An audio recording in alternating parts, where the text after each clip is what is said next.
Transition, the process of change from one condition to another. We are now at a new crossroad where change is evident once again. What does not serve us must transform us anew. Returning to our original state of oneness and true nature of that which created who we truly are. Confusion was the way of the past. Enlightenment is the way of the now and future, shedding away the layers of deceit. We now bring you the transformation of the two who started as one. Our fearless planet never stands still. Earth has been in a process of transition, and we are not exempt from this remarkable ongoing reality. Welcome to Transition Radio.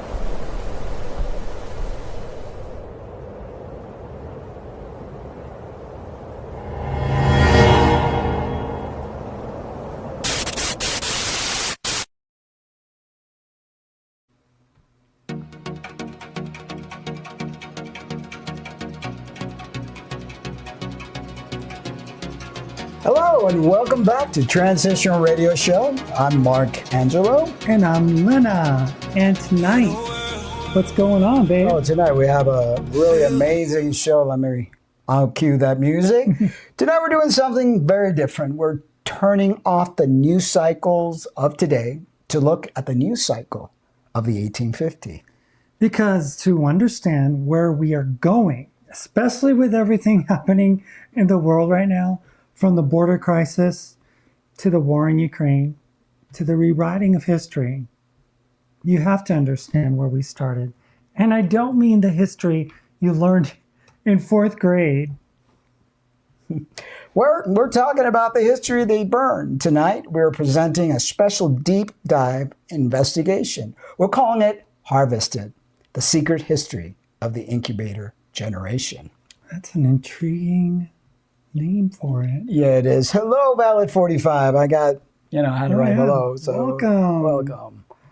Okay. So this story is about a crime scene. A crime scene where the victim was a global civilization and the weapon was a reset.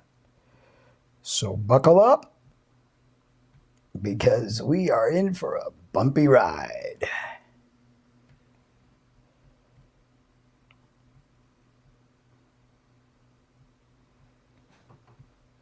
August 4th, 1851. We arrived in the city yesterday. Father says we built it. He says the settlers who came before us, the ones who died of the fever, they laid the stones. But I have seen the stones, diary. They are cut by giants. They are as smooth as glass. We have only hammers and wooden carts. The men struggle to lift a single beam for the new barn. Yet here stand towers that scrape the clouds. She's describing a ghost town, a city built for giants, inhabited by refugees. The doors are too tall for us. The steps are too steep, and the silence is the loudest part. The fireplaces are cold, but the soot is old. We are not the builders, diary. We are the maggots living in the corpse of a dead giant. We are the inheritors.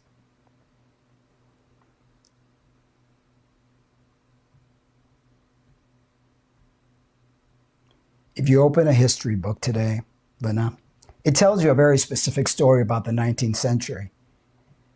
It tells you it was the age of the pioneer, manifest destiny. Right, it tells us that men in covered wagons, traversing the plains without roads, fighting off dysentery and starvation, managed to arrive in the wilderness and almost immediately construct massive stone capitals that defy human modern engineering. Let's look at the contrast. One hand, you have the reality, on one hand, you have the reality of 1850, mud, wood, survival, people living in shanties. On the other hand, take the Iowa State Capitol building, or St. Isaac's Cathedral in Russia, or the U.S. Capitol. These are structures weighing tons with granite blocks, intricate masonry, domes covered in gold. And we're supposed to believe they built this with a horse and buggy logistics? And while fighting a civil war. Exactly. Does that make sense to you, or does it look like a cover-up?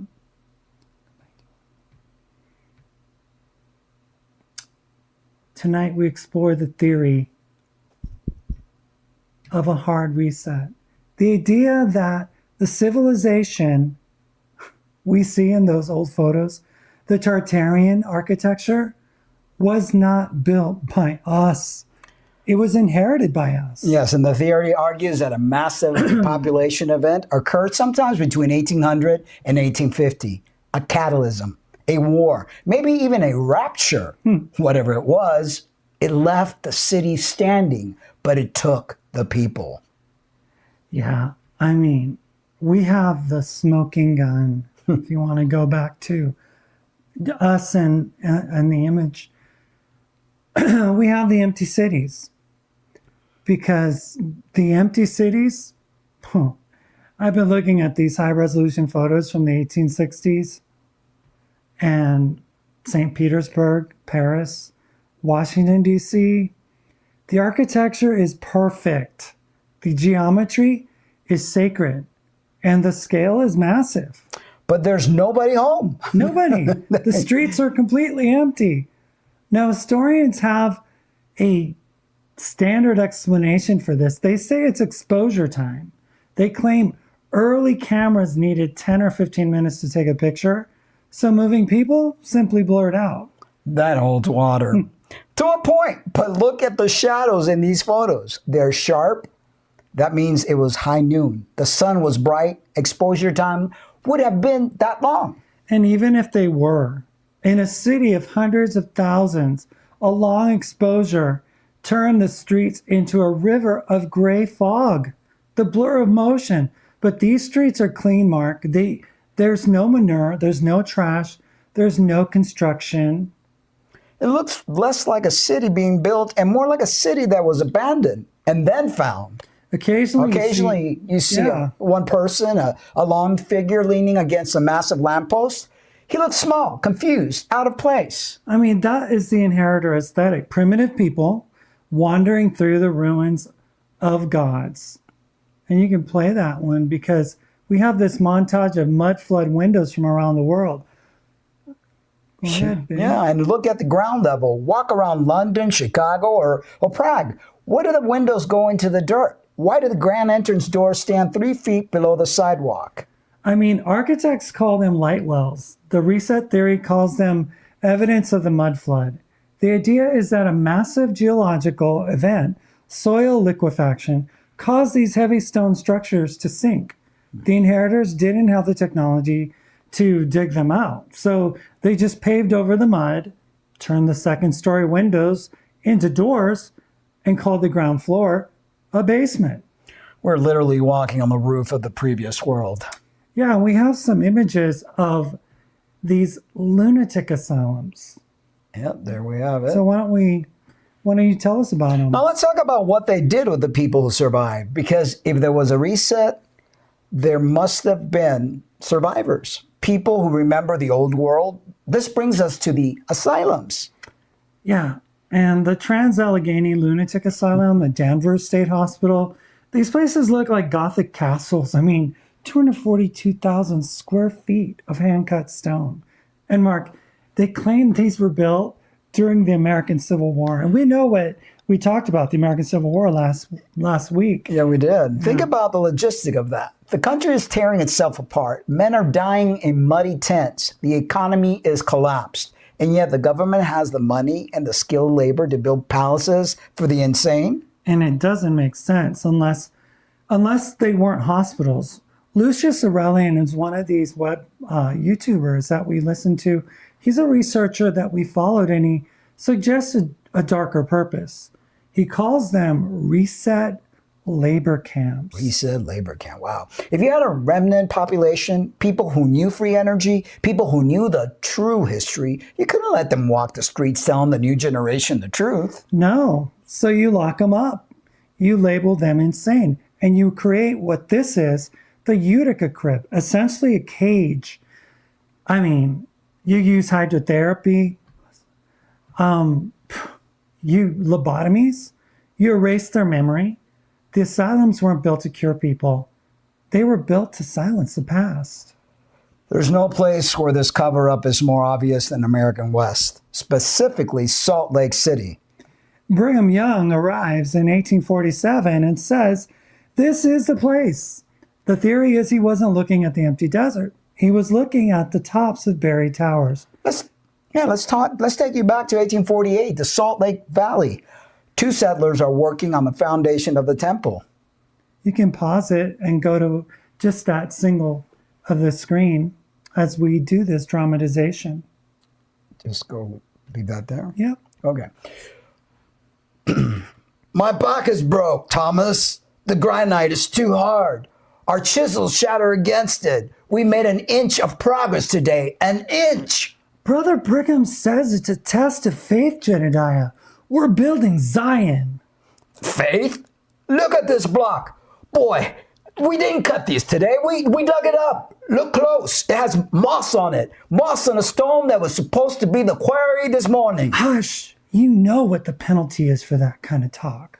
I'm telling you, we are building a temple, but digging one out. And the deeper we go, the more I think someone was living here before the Pirates, before any of us. You hear that? That ain't wind. That's the machine under the floor. Jedediah mentioned the machine under the floor, but he wasn't the architect. To understand the scope of this, Mark, we have to go back to 1804, and you can play the rest of that. Meriwether Lewis and William Clark. And we see, again, these massive granite, they're barely able to do anything to these. It's impossible. The corpse of this... No. We have to let this play through because Okay. this is a part. Okay, you can pause it there. So go ahead. The corpse of discovery. We are taught they were brave explorers charting the unknown wilderness. But if you look at their orders from President Jefferson, and if you read their actual journals, they weren't explorers. You can go full screen and play. They were appraisers. They were sent to the inventory, to inventory the ruins, to decide which cities could be saved for the inheritors and which ones needed to be erased. Let's look at the text. They describe strange fortifications on the Missouri River, ancient stone walls that no Indian tribe could have built. They describe the white cliffs of the Missouri, which look suspiciously like melted, ruined cities. So let's take you to Montana Territory. You can pause it. And there is, in 1805, the evening camp. You can leave it. It's not on the map, William. None of this is on the map. That's why we're here, Meriwether, to make the new map and to ensure the old one is forgotten. I looked through the glass today. The man-downed Indians, they saw the sky people, lived in those cliffs. They say the fire came down and took them in a single night. Superstition. Is it? It looked like masonry, William. Melted masonry. And the metal pipes sticking out of the mud. The way the compass spins when we get close to the mounds. We bury it. We bury it all. The president was clear. We are not discovering a civilization, Captain. We are clearing the way for a new one.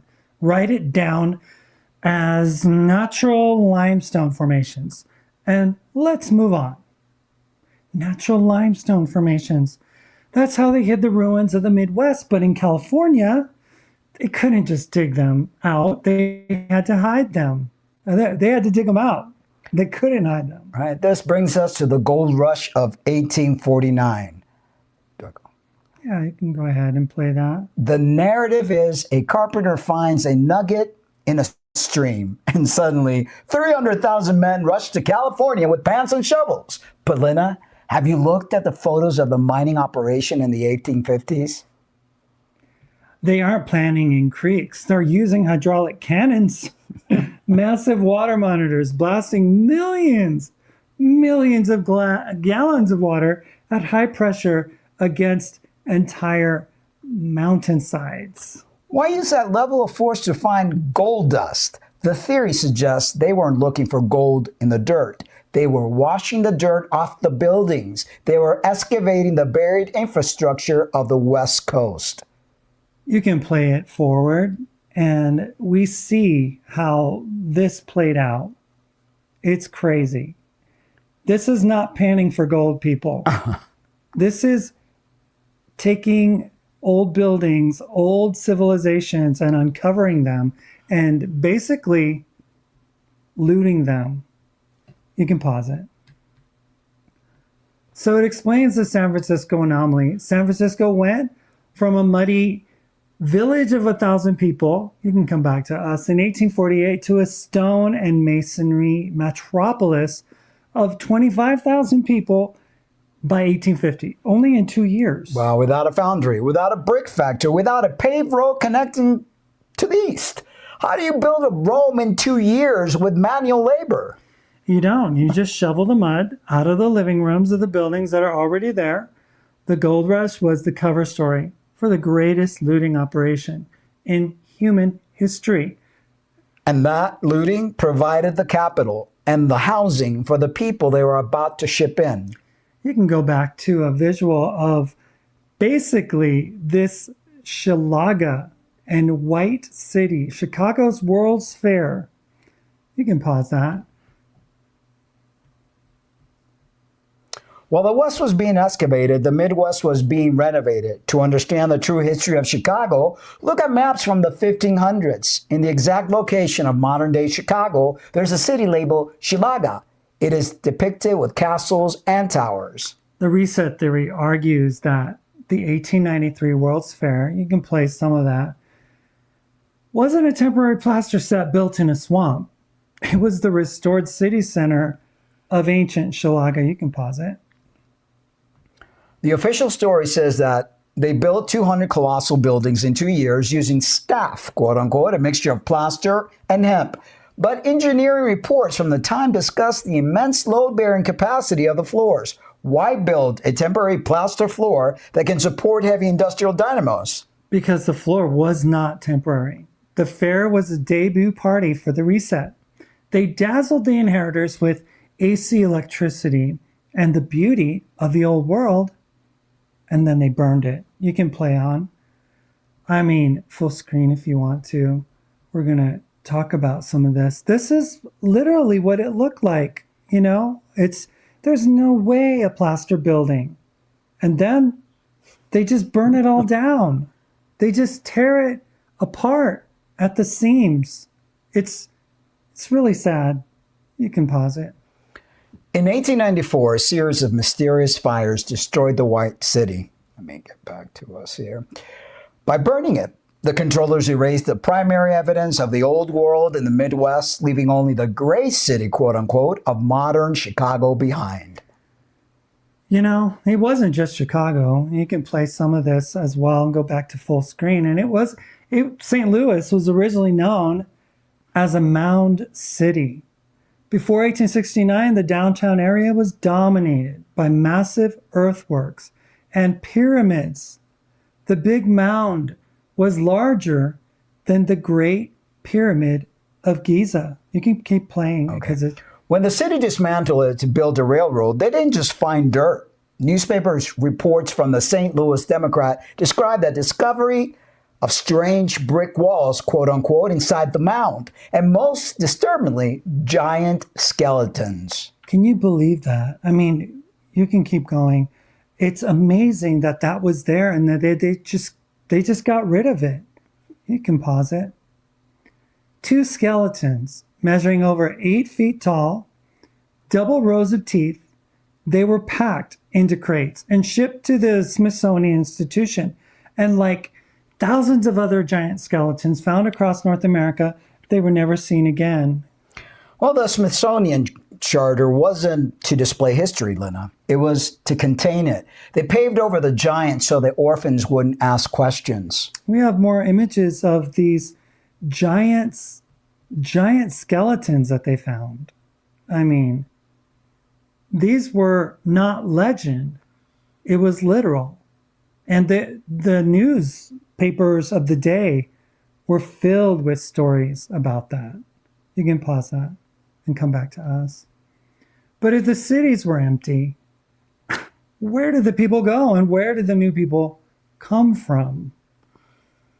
Yeah, that's a good question. Well, we looked at the empty cities. We've looked at the mud. But there is a pattern here that is older than the 19th century. A pattern that suggests the reset, quote unquote, isn't a one-time event. It's a cycle. This brings us to a piece of history that most people dismiss as a fairy tale. Let's go back to the year 1150 AD, the village of Woolpit in Suffolk, England. During the harvest, villagers found two children wandering near the wolf pits. They spoke an unknown language. Their clothes were made of a strange fabric described as having metallic threads, and their skin was green. The boy and the girl were taken in. The boy died quickly. You can pause it. He died quickly. He couldn't adapt to the food or the sunlight. But the girl survived. She eventually learned English, and when she was asked where she came from, she didn't say Mars. She didn't say France. She said she came from St. Martin's Land. She described it as a place of perpetual twilight. She said, "The sun does not rise there. We live in a soft light, like the evening, and can see your land, but it is separated from ours by a great river of light." Mainstream historians call this folklore. The reset theory calls it bunker syndrome. If you live underground or in an interdimensional bubble designed to shield you from the surface radiation or war, your skin would adapt. You will lose melanin. You might turn green due to a different atmospheric composition or diet, like copper-based blood. St. Martin's Land wasn't a fairy kingdom. It was a survival shelter. You can play some of this. And here's the terrifying connection of 1150 to the Orphan Trains. You can pause it. Of 1850. Station masters in New York reported trains arriving in a pale gray fog.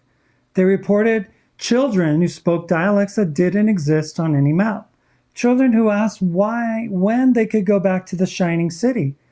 It happens every few hundred years. The survivors emerge from the twilight.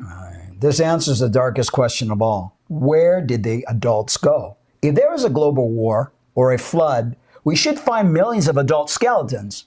But we don't. We find buildings and we find children. Why? So you can play some of this. The theory suggests that the weapon used to clear the earth wasn't a bomb. You can pause it. It was sonic. An atmospheric pressure wave, a specific resonance frequency.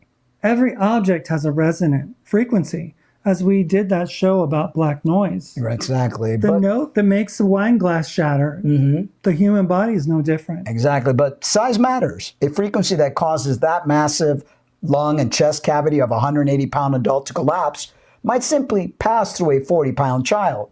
The adults were vibrated out of existence. Their internal organs ruptured under pressure wave that the children, being smaller and denser, survived. And I had my own theory that because adults are tainted, their vibration is much lower. Children have higher vibration because they're still very innocent and they have more light. Exactly. The fog reported at the train station, that wasn't weather. It was the residual ionization of the atmosphere after the weapon was fired. So the orphans, quote unquote, they weren't abandoned, Mark. They were the sole survivors of a species-wide extinction event. They walked out of the fog, stepping over the dust of what was once their parents, into the arms of the controllers who were waiting to process them. That brings us to the ringing stones in San Francisco and the archival footage of San Francisco after the 1906 earthquake. You can play some of it. And we have physical proof of this timeline overlap. We have to talk about San Francisco, 1906. We were told there was an earthquake and a fire. But if you look at the photos, the damage patterns look suspiciously like the result of direct energy. Regardless of the cause, the quake did something the controllers didn't expect. It peeled the city open. And when the ground split, it didn't just reveal dirt. It revealed sub-level zero. Workers clearing the rubble reported finding rooms beneath the known basements of the Victorian houses. And inside those rooms, skeletons, but not from the 1800s and not Native American. Witness reports describe remains wrapped in fabrics woven with metallic threads. Think about that. Smart fabric in 1906. Textiles that did not woven with gold or copper wire. Didn't rot. They woven with gold and copper wire. This implies a technology capable of integrating circuitry into clothing. These were the clothes of miners. These were the clothes of technicians. And here we see a close-up of a hand holding a small spiral stone object. It looks like a fossilized component of a machine. And they found the ringing stones, small spiral carved objects made of granite or basalt that were geometrically perfect. When the workers struck them with their pickaxes, they didn't chip, they rang. They emitted a pure, sustained musical tone, like a tuning fork. What were they? Keys? Batteries? Sonic cleaning devices? Well, we'll never know. Because within 48 hours, the U.S. military seized the excavation sites. They confiscated the metallic fabric. They confiscated the ringing stones. They poured thousands of tons of concrete into the holes. The 1906 earthquake was a double reset. It destroyed the evidence of the old world Tartaria on the surface, but it accidentally exposed the evidence of the ancient world, the frequency builders, underground. And the controllers, well, they had to cover it up fast. They paved over the ringing stones, built the modern city on top, and told us it was just a fault line slip. So the cities were emptied by the frequency. The adults were gone, survivors, children were emerging from the fog. You can pause it. The controllers now had the real estate, but they needed a labor force. That brings us to the single strangest statistic of the 19th century. The sudden, unexplained explosion of orphans. If the cities were empty and the old world, quote unquote, adults were dust, where did the new population come from? To reset the world, the controllers needed a population, and they needed it fast. In the mid-19th century, we see the sudden rise of the Foundling Hospital, massive institutions built to house thousands of infants. Records show that in New York City alone in the 1850s, you can play some of it, there were 30,000 homeless children roaming the streets, and you can go full screen. They call them street Arabs. Think about that number, 30,000 in one city. Did 30,000 sets of parents just die at the exact same time? Or were these children surplus inventory? And this brings us to the World's Fairs and a man named Dr. Martin County, the incubator doctor. So these are the children. That's an actual photo. They're everywhere in the city. They were calling them street Arabs. I guess that's a little, okay, you can pause it. That's just a very discriminatory term, right? Right.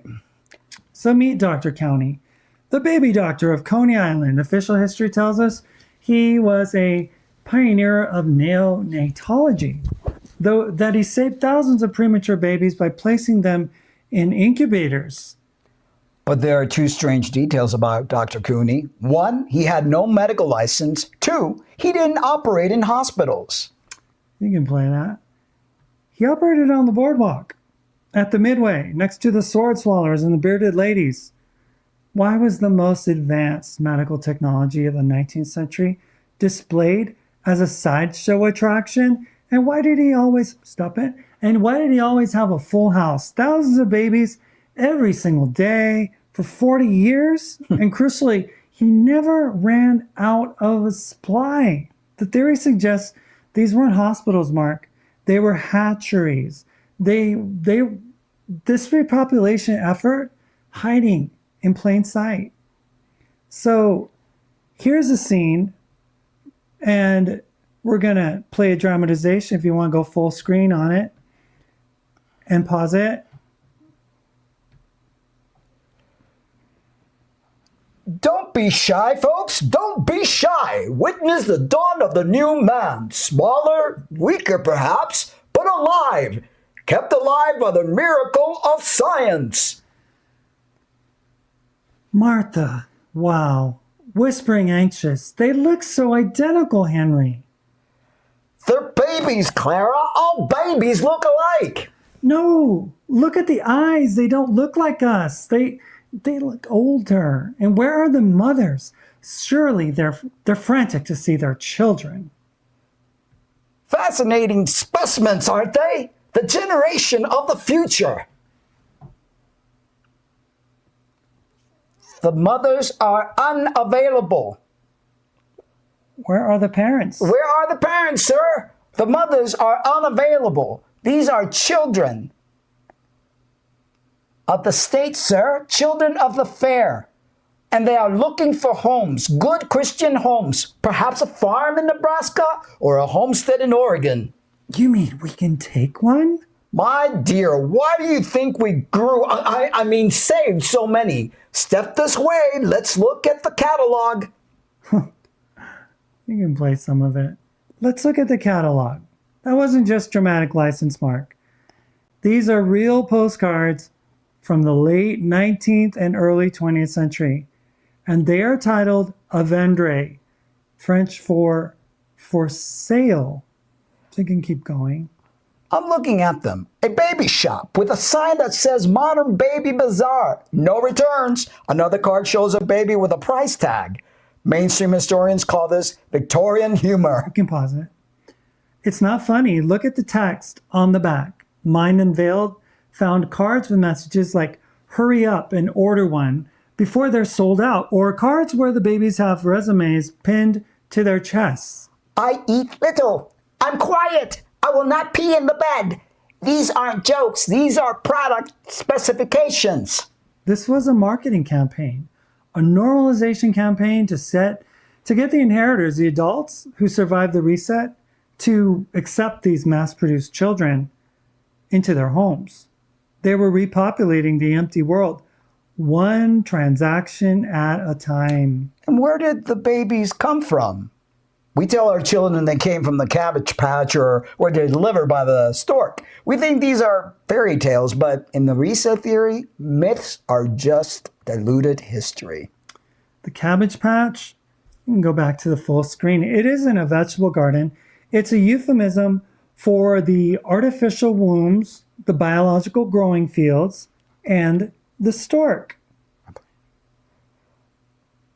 Look at the size of the stork in the old illustrations. It's massive. The theory suggests the stork was the code name for the airships, the logistical transport that moved these vat-grown infants from the central hatchery, the World's Fair, to the distribution centers. And there is one thing that you will almost never see in the incubator, quote-unquote, propaganda, a non-white child. You can play some of that. In 1751, Benjamin Franklin wrote that the number of purely white people in the world was negligible. He described most of the world, including Europeans like the French and Russians, as swarthy. Franklin was terrified. He believed that white race was a tiny minority surrounded by a swarthy global majority. The theory suggests, you can pause it, that the 19th century repopulation was not just about filling empty cities. It was about changing the complexion of the world. It was a genetic override. So the Cabbage Patch babies that you saw earlier were almost exclusively white. They were introduced into the American Midwest, Australia, and Europe to replace the swarthy population, the old world survivors, that Franklin was so worried about. And this is why the incubator exhibits were placed next to the eugenics buildings.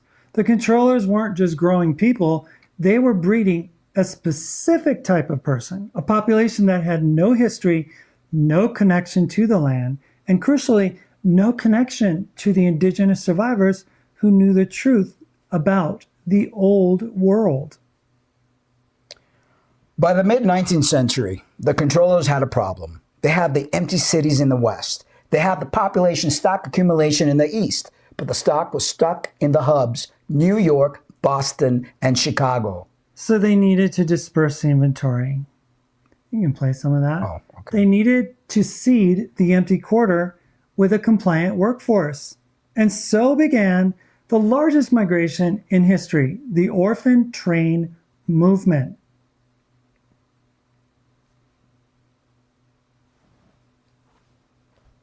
Official history calls it a benevolent welfare program championed by the Children's Aid Society. But between 1854 and 1929, an estimated 250,000 children were transported from eastern cities to rural farms in the Midwest.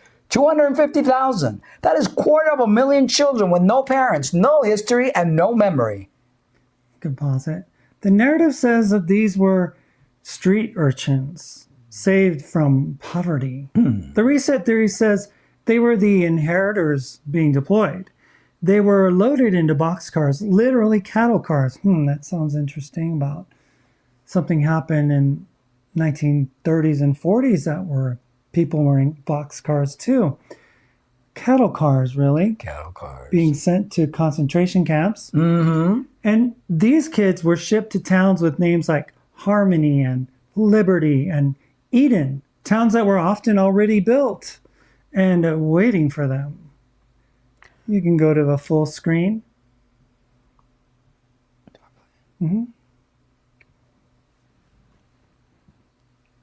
Fresh lot from New York, strong backs, good teeth. Step right up, folks. Don't crowd the merchandise.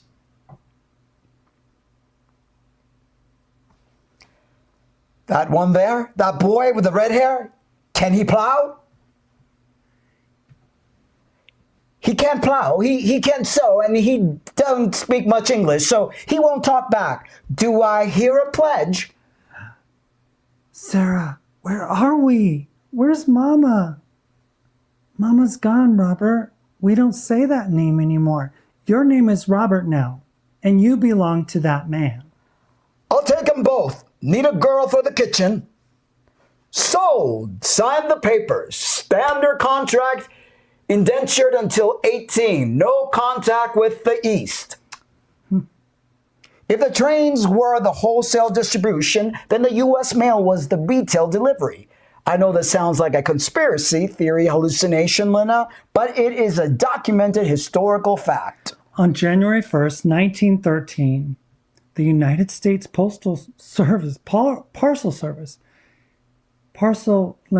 United States Parcel Post Service began, and almost immediately, people started mailing children. I think we have something here with that, don't we? Yeah, Let's show it here.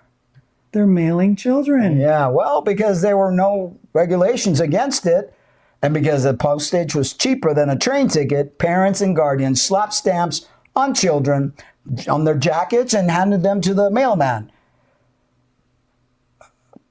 May Pierstroff, a 5-year-old girl, was mailed from Grantsville to Lewiston, Idaho, stamped, weighed, and delivered. You can pause it. Think about the mindset and come back to us. Required to do that. You don't mail a human being unless you view them as a commodity. In the context of the reset, this makes perfect sense. These children weren't people in the eyes of the state yet. They were units of labor. They were Cabbage Patch products being shipped to the consumer. We've established that the incubator generation was a blank slate. No parents, no heritage, no traditions. So how do you bind a population of orphans to the state? Well, sorry to break your bubble, pop your bubble, you invent a holiday. You invent modern Christmas. Think about the timeline. Before the mid-1800s, Christmas was a solemn religious observance or a rowdy street festival. But in the exact same decades that Orphan Trains started running, we see the sudden explosion of Santa Claus mythology, the rise of the department store, the invention of the gift economy. And you can go to full screen. And why? Because orphans don't have grandmothers to knit them sweaters. They don't have a family heirlooms. So the controllers replace heritage with inventory. That love is expressed. They taught that the inheritors that the love is expressed through the purchase of mass-produced goods. Santa Claus became the surrogate father for a fatherless generation. He watched you. He knows if you're sleeping. He rewards obedience with material goods. And look at the aesthetics. The department store window, children staring through glass and idolized manufactured objects. It's a mirror image of the incubator shows. The child is the product behind the glass. At Christmas, the child learns to crave the product behind the glass. It was the birth of the consumer slave, the training wheels for a society that values stuff over blood.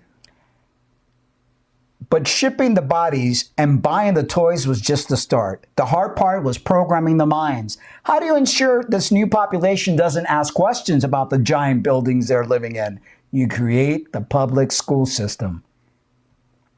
In the mid-19th century, American educators like Horace Mann traveled to Prussia and returned with a radical new system, the Prussian model. You can pause that. It stated intellectualism was not intellectual. Its stated goal was not intellectualism. It was obedience. It was designed to create factory workers and soldiers. The bell trained children to shift tasks based on external signal, not natural rhythms. The rose conditioned children to look at the authority, the teacher, rather than each other. The curriculum, a standardized repetitive set of facts, quote unquote, that replaced critical thinking with memorization. They were taught that the past was dark, dirty, and primitive. They were taught that they were the pioneers, that they built the courthouses and the capitals. And because they had been separated from their parents, the old worlders, quote unquote, who were locked in asylums, there was no one to correct the teacher. And that brings us back to where we started, the asylum. You can play.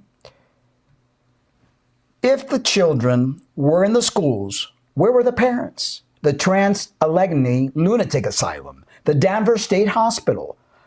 These weren't hospitals. They were prisons for the memory holders. Inside, the treatments were designed to shatter the mind. You can pause it. Hydrotherapy, freezing or boiling patients to shock the system. The Utica crib, locking adults in a tiny cage-like wooden bed for days.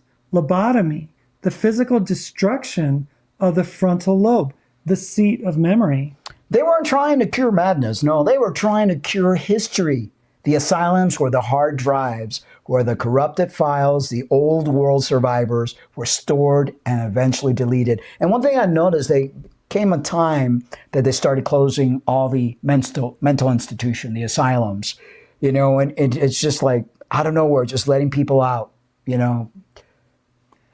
Yeah, it's incredible that these things start to repeat themselves. Now they're building things to have people go in. Right. It's like a cycle.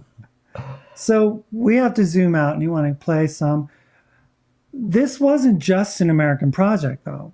The orphanization of humanity, well, that was global. Look at Europe in 1938, the Kindertransport. Official history calls it a humanitarian rescue mission. 10,000 Jewish children saved from the coming Holocaust, pause it, and sent to the United Kingdom. But look at the mechanics of the operation. The children were taken. The parents, they were left behind. In fact, the British government explicitly refused to issue visas to the parents. They would only accept the biological unit if it came detached from its history. The biological unit. What a way to dehumanize a human. Just like the Native American boarding schools, just Like the U.S. Orphan Trains, the policy was save the seed, burn the tree. The parents who held the Torah, the tradition, the specific old world memory of pre-war Europe were marked for destruction in the camps. The children were shipped to England, often to non-Jewish families, to be raised in a new culture, to be raised as blank slates. And what happened when the adults tried to escape? The MS St. Louis, May 1939, a ship carrying over 900 Jewish refugees, mostly adults, professionals, people with memory and standing sails to Cuba, rejected. They sailed to the United States. They get close enough to see the light of the hotel in Miami. You can play some of it. The U.S. Coast Guard didn't send rescue boats. They fired literal warning shots to keep the ship away. Canada rejected them. They were forced to turn around and sail back to the slaughterhouse of Europe. Pause it. Come back to us. So why? America had the space. The Midwest was still being filled. Why take the children on the orphan trains, but turn the ship of adults away at gunpoint? The reset theory suggests a dark logic. The controllers, quote unquote, they wanted the old world population of Europe destroyed. They didn't want the witnesses. They didn't want the elders who remembered the history before the war. They only wanted the children.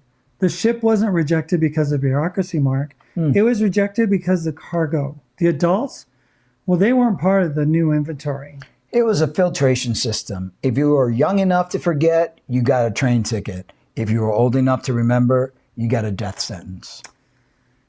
And yeah. And what about the infrastructure? The Transcontinental Railroad. History tells us 15,000 to 20,000 Chinese labor. I think there's stuff here to share. Oh, yeah.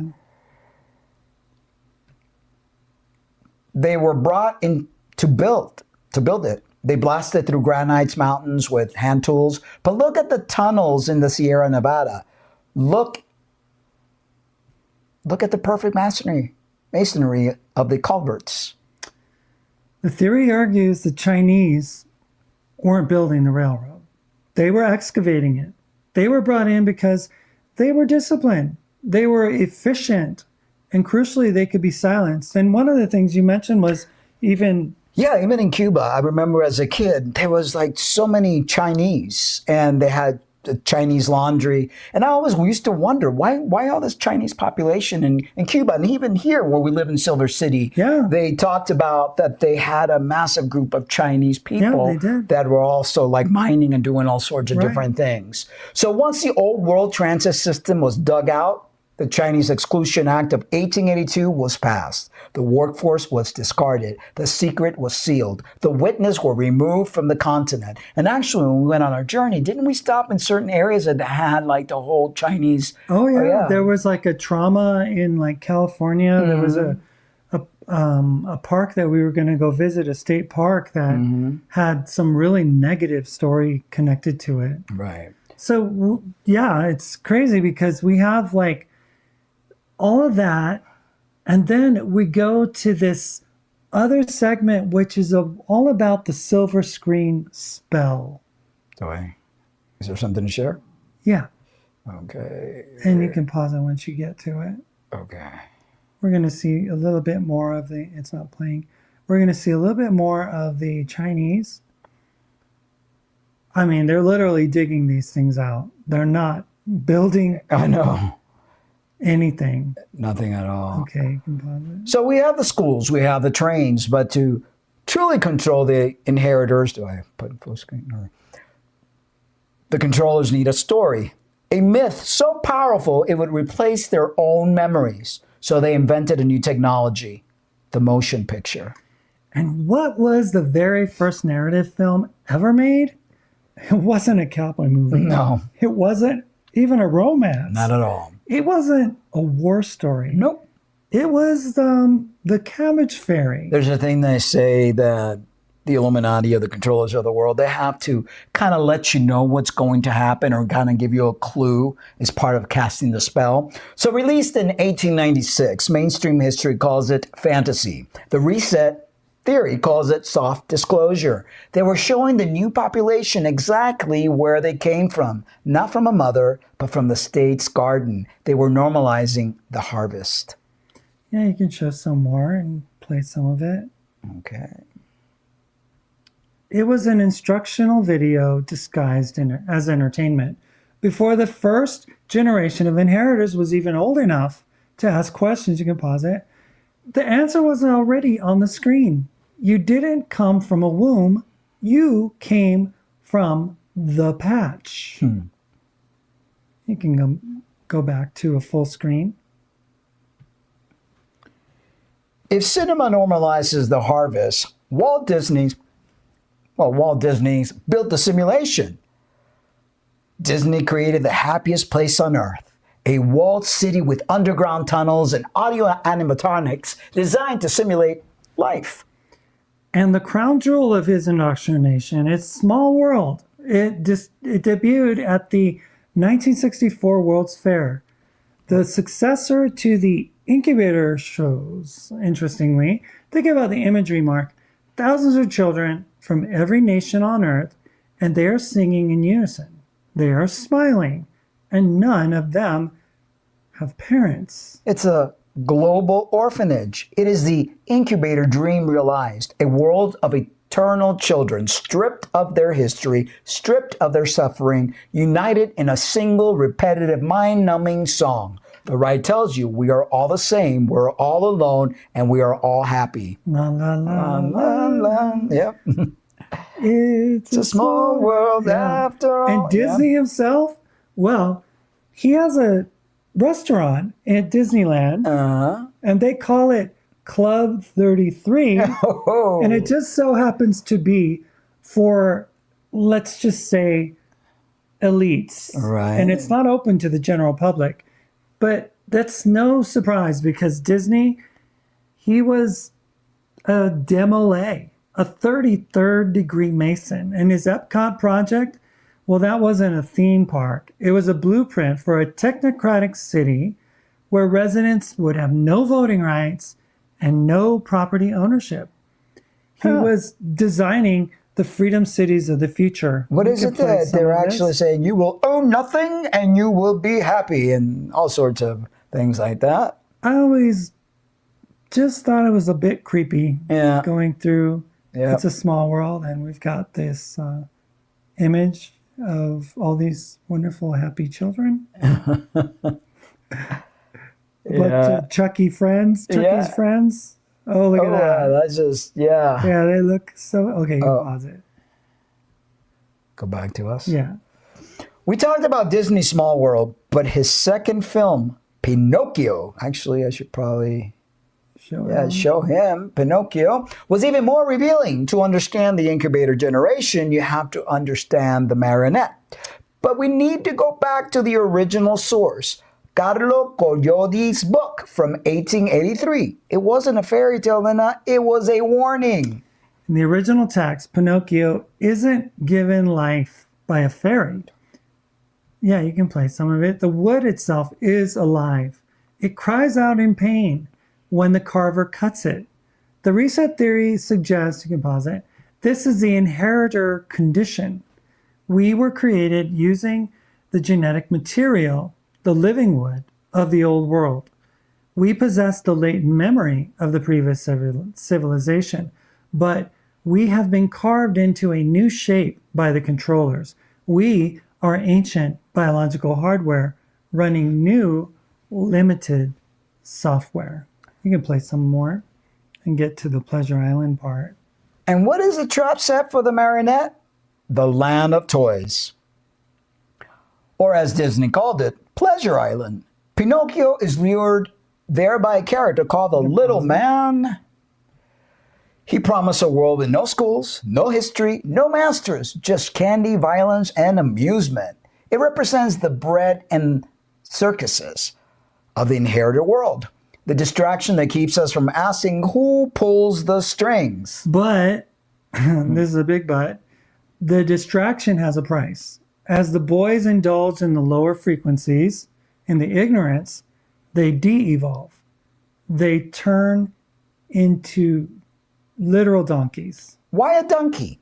Because a donkey is a beast of burden. It is strong, it is mute, and it is obedient. The allegory is brutal. If you accept the distraction of a state, you lose your speech. You lose your ability to tell your own history. You became livestock. In the book, the little man, quote unquote, sells the donkey boys to salt mines and circuses. He becomes rich by harvesting the youth who are too distracted to think. And that also reminds me of the movie that we just saw, which we're probably going to talk about in a little bit. Oh yeah, you can play some of this until we get to the Orphan Train.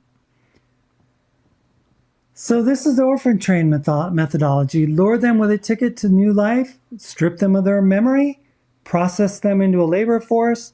In the original book, The Fox and the Cat actually hang Pinocchio. You can pause it. From a tree. He has to die to his wooden self. You can come to a full screen to wake up. No, not. I'm sorry, to us. Okay. He eventually finds his father, Geppetto, inside the belly of the terrible dogfish, the beast that swallowed the world. He finds his ancestry deep inside the trauma, and he escapes by carrying his father out. That is the message for us. You are currently in the land of toys. You are turning into a donkey. The only way to become a real boy is to activate the antenna, is to wake up, cut your strings, and carry the memory of your ancestors out of the beast. While Disney built the world, the little rascals programmed the behavior, and that's where this right here. We remember them as funny kids, but look closer. They're almost all orphans. They live in shacks. They are constantly moving between foster families. And look at their games, the He-Man Woman Haters Club. It isn't just a joke, Mark, it's a lodge. They use gavels, they have secret handshakes, they recite oaths of loyalty.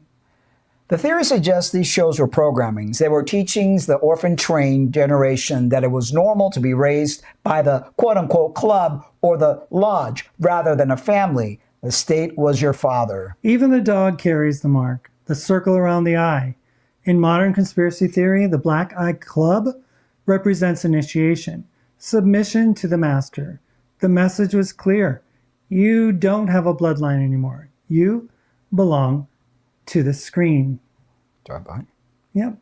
While Disney handled the fantasy, Warner Brothers and Hanna-Barbera handled the desensitization. Cartoons like Bugs Bunny and Tom and Jerry introduce a world of chaos, of hyperviolence where consequences didn't exist. It was the trickster archetype unleashed, programming the inheritors to laugh at destruction. And on the flip side, the sitcom. Leave It to Beaver, Father Knows Best.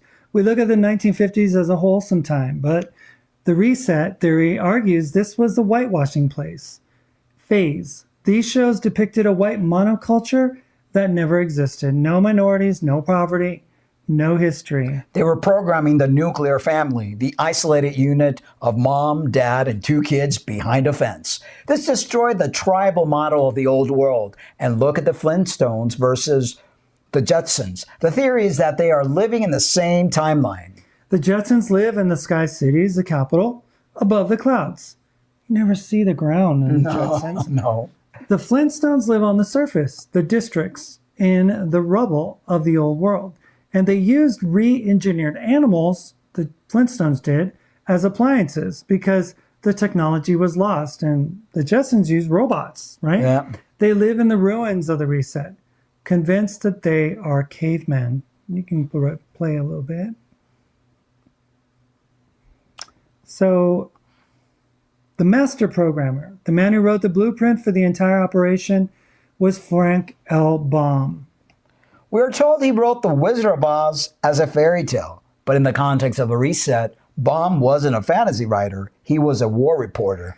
Before he wrote about Oz, Baum was a newspaper editor in South Dakota, and in 1890, just days before the Wounded Knee Massacre, he wrote 2 editorials. He didn't just call for war, he explicitly called the total annihilation of the Native American tribes. he wrote, and get this, we had better, in order to protect our civilization, follow it up and wipe these untamed and untamable creatures from the face of the earth. Baum advocated for the scorched earth policy. He wanted the originals, quote unquote, gone. And 10 years later, he writes The Wizard of Oz, a story about a girl who lands in a strange new world, kills the wicked witches, the old world matriarchy, and seeks salvation from a technocratic wizard. This created the orphan hero archetype. Superman, an orphan sent away from a dying old world. Annie, an orphan who finds salvation not in her parents, but in the arms of a billionaire industrialist. They weren't just entertaining us, they were training us to love our cage. And now the programming is being rebroadcast with the new Wicked films, and Mark, the mask comes off completely. The new Wicked movies are a confession. The wizard isn't a magical being. He's a con man with a machine. He arrived in a balloon, airship technology, and took over.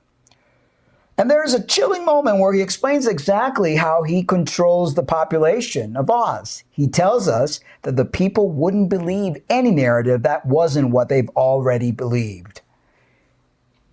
He admits it. He says, the best way to bring people together is to give them a really good enemy. So he creates the enemy. He scapegoats the animals. He scapegoats Elphaba.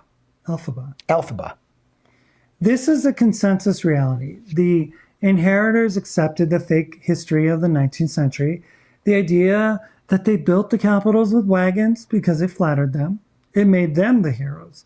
To accept the truth that they were squatters in a stolen land, living in the homes of a murdered civilization, was too painful. So like the citizens of Oz, they put on the green glasses. They agreed to lie. And look at the central conflict of the film. It's not the romance, it is the silencing of the animals. It is, in the old Oz, the Tartarian age, the animals could speak. They held university positions, they kept the history. But the wizard begins a systematic campaign to strip them of their speech, to put them in cages, to turn them into livestock. Does this remind you of the buffalo? You can come back to us. Does it remind you of the indigenous elders? It's the erasure of the old frequency. And look at Chiz University. It's the perfect Persian school. Madame Horrible actively manipulates the weather to frighten the population into compliance. She creates tornadoes. She creates storms. This is weather warfare. She recruits Glinda, the ultimate incubator, archetype, blonde, bubbly, disconnected, to be the face of the regime. And Elphaba, the green girl, she represents the quote-unquote original. She is green, nature. She has the magic naturally. She doesn't need the wizard's machines. And because she refuses to agree to the lie, because she tries to save the book of memories, she's labeled wicked. It's really interesting because, you know, this really goes hand in hand with a lot of the powers that we had when we were really in touch, the tribal people that have so many abilities. And then you have the incubator babies. And I remember a scene in the Wicked where she remembers herself as a little girl and she was trying to make connection because she felt like an outcast. And obviously that, you know, is that trauma of being an orphan. So she is the conspiracy theorist. She is the domestic, quote unquote, terrorist. The movie tells you no one mourns the wicked. Translation, no one mourns the old world. The song says, because I knew you, I have been changed for good. Yeah. But in the context of the reset, it's a chilling double entendre. Changed for good, permanently altered, the memory wiped, the voice silenced. And it's funny, again, it's Hollywood having to tell us. They have to, that's what Hollywood was created, to expose truth. When you go to the movies, you think you're watching science fiction, but in reality, you're watching science fact. And finally, we can go to a full screen. And finally, the greatest self-disclosure of the 20th century, Star Wars. George Lucas called it a space opera. But notice the first line, a long time ago. It isn't the future, it's the past. You can play a little bit. Star Wars depicts the transition from the old world the Republic, the old world, Tartaria, to the Empire, the reset controllers. The Force is the antenna. It is the frequency connection to the universe. The Jedi are the originals and the guardians of the peace and the old knowledge. And what does the Empire do? They hunt them down. They burn the temple. They erase the history of the Jedi until just 20 years later, people think that they were a myth. And look at the Clone Wars, an army of millions of soldiers, ground in vats, accelerating aging, identical faces, fighting a war they don't understand for a government that owns them. The clones are the incubator babies. Lucas was showing us the war that birthed our world. And the hero, Luke Skywalker, an orphan, living in the wasteland, hidden from his true lineage. He is the ultimate inheritor, quote unquote. Star Wars isn't fantasy, Mark. It's a documentary of the fall. And the programming continues with the Hunger Games. Susan Collins' series is the most blatant piece of predictive programming in modern media. It depicts a world called Panem, bread and circuses. You have the capital, a white city of impossible fashion and technology, and the district population kept in the 1800s, coal mining, manual labor, starvation. It's the perfect model of the inheritor system. The elite hoard the old world tech while forcing the population to live like pioneers. And the central ritual, the reaping, the state asserts total ownership over the children. Every year they take the inventory from the districts and feed it to the machine of the capital. It is the orphan train ritual, weaponized and televised. They're showing us the endgame, Lena, a world where the inheritors, quote unquote, are kept alive only to serve the golden city, and where the children are just raw material for the show. The reset, it wasn't just about land, it was about frequency. To fully install the new operating system, the controllers had to neutralize the power source of the old world. The primary target of this frequency war was the African people. History frames the slave trade. Oh no, he just went way back. Yeah. Okay. Oh no. There we go. Just let that play out. History frames the transatlantic slave trade as an economic necessity. But in the context of the reset, it appears to be something far darker. Look at the 3/5 compromise. A black man counted as 3/5 of a human. A black man. We're taught that this was politics. The reset history suggests it was a metaphysical code. It was an acknowledgement that these people were too human to be ignored, but too powerful to be recognized. If the old world ran on spiritual connection, on the antenna of melanin function as a superconductor, then the African population represented the highest voltage batteries on the planet. To harness the power for the new world grid, they had to be contained. And look at the portraits of Moorish nobility. These are not savages. These are kings and queens standing in front of star forts. This is the reason that, the whole series of Roots was done by Alex Haley, and Kunta Kinte was a prince that no longer had his crown anymore, And I mean, the theory suggests the people loaded onto the ships, the slave ships, they weren't just tribesmen. They were the old world nobility, the masons, the architects. They were stripped of their titles, stripped of their names, and forced to build the foundation of the new world using the very masonry skills that they had perfected. Now they say that the black man, actually slaves, built the White House. So that's interesting concept. You can play through that. We have some examples of different nobility, people that literally were royalty and knew a lot more than they give them credit for. Well, the African was counted as a fraction. The Native American was counted as 0. In the 19th century, the native wasn't a citizen, he was savage. Why? Because the African represented labor, but the native represented ownership. They held the keys. They knew the songs that opened the doors. They knew how the star forts worked. You cannot enslave the person who owns the land you're trying to steal. You have to erase them. While the orphan trains were bringing the new humans in, the residential schools were taking the old humans out. This was the inverse of the incubator.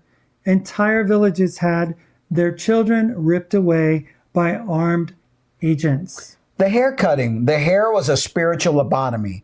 It severed the external antenna. The language, washing the mouth with soap to kill the old tongue. The name, replacing sacred names with John or Mary. The goal wasn't education. It was induced amnesia. And I'm just thinking back when I first got here to New Mexico, and a lot of the Mexicans changed their Mexican name to Smith, John. You know, they were taught to forget their native tongue and to only speak English. So this is something, I mean, you hear it and you see it, you know, from the people nowadays. It's brought back from the ancient time.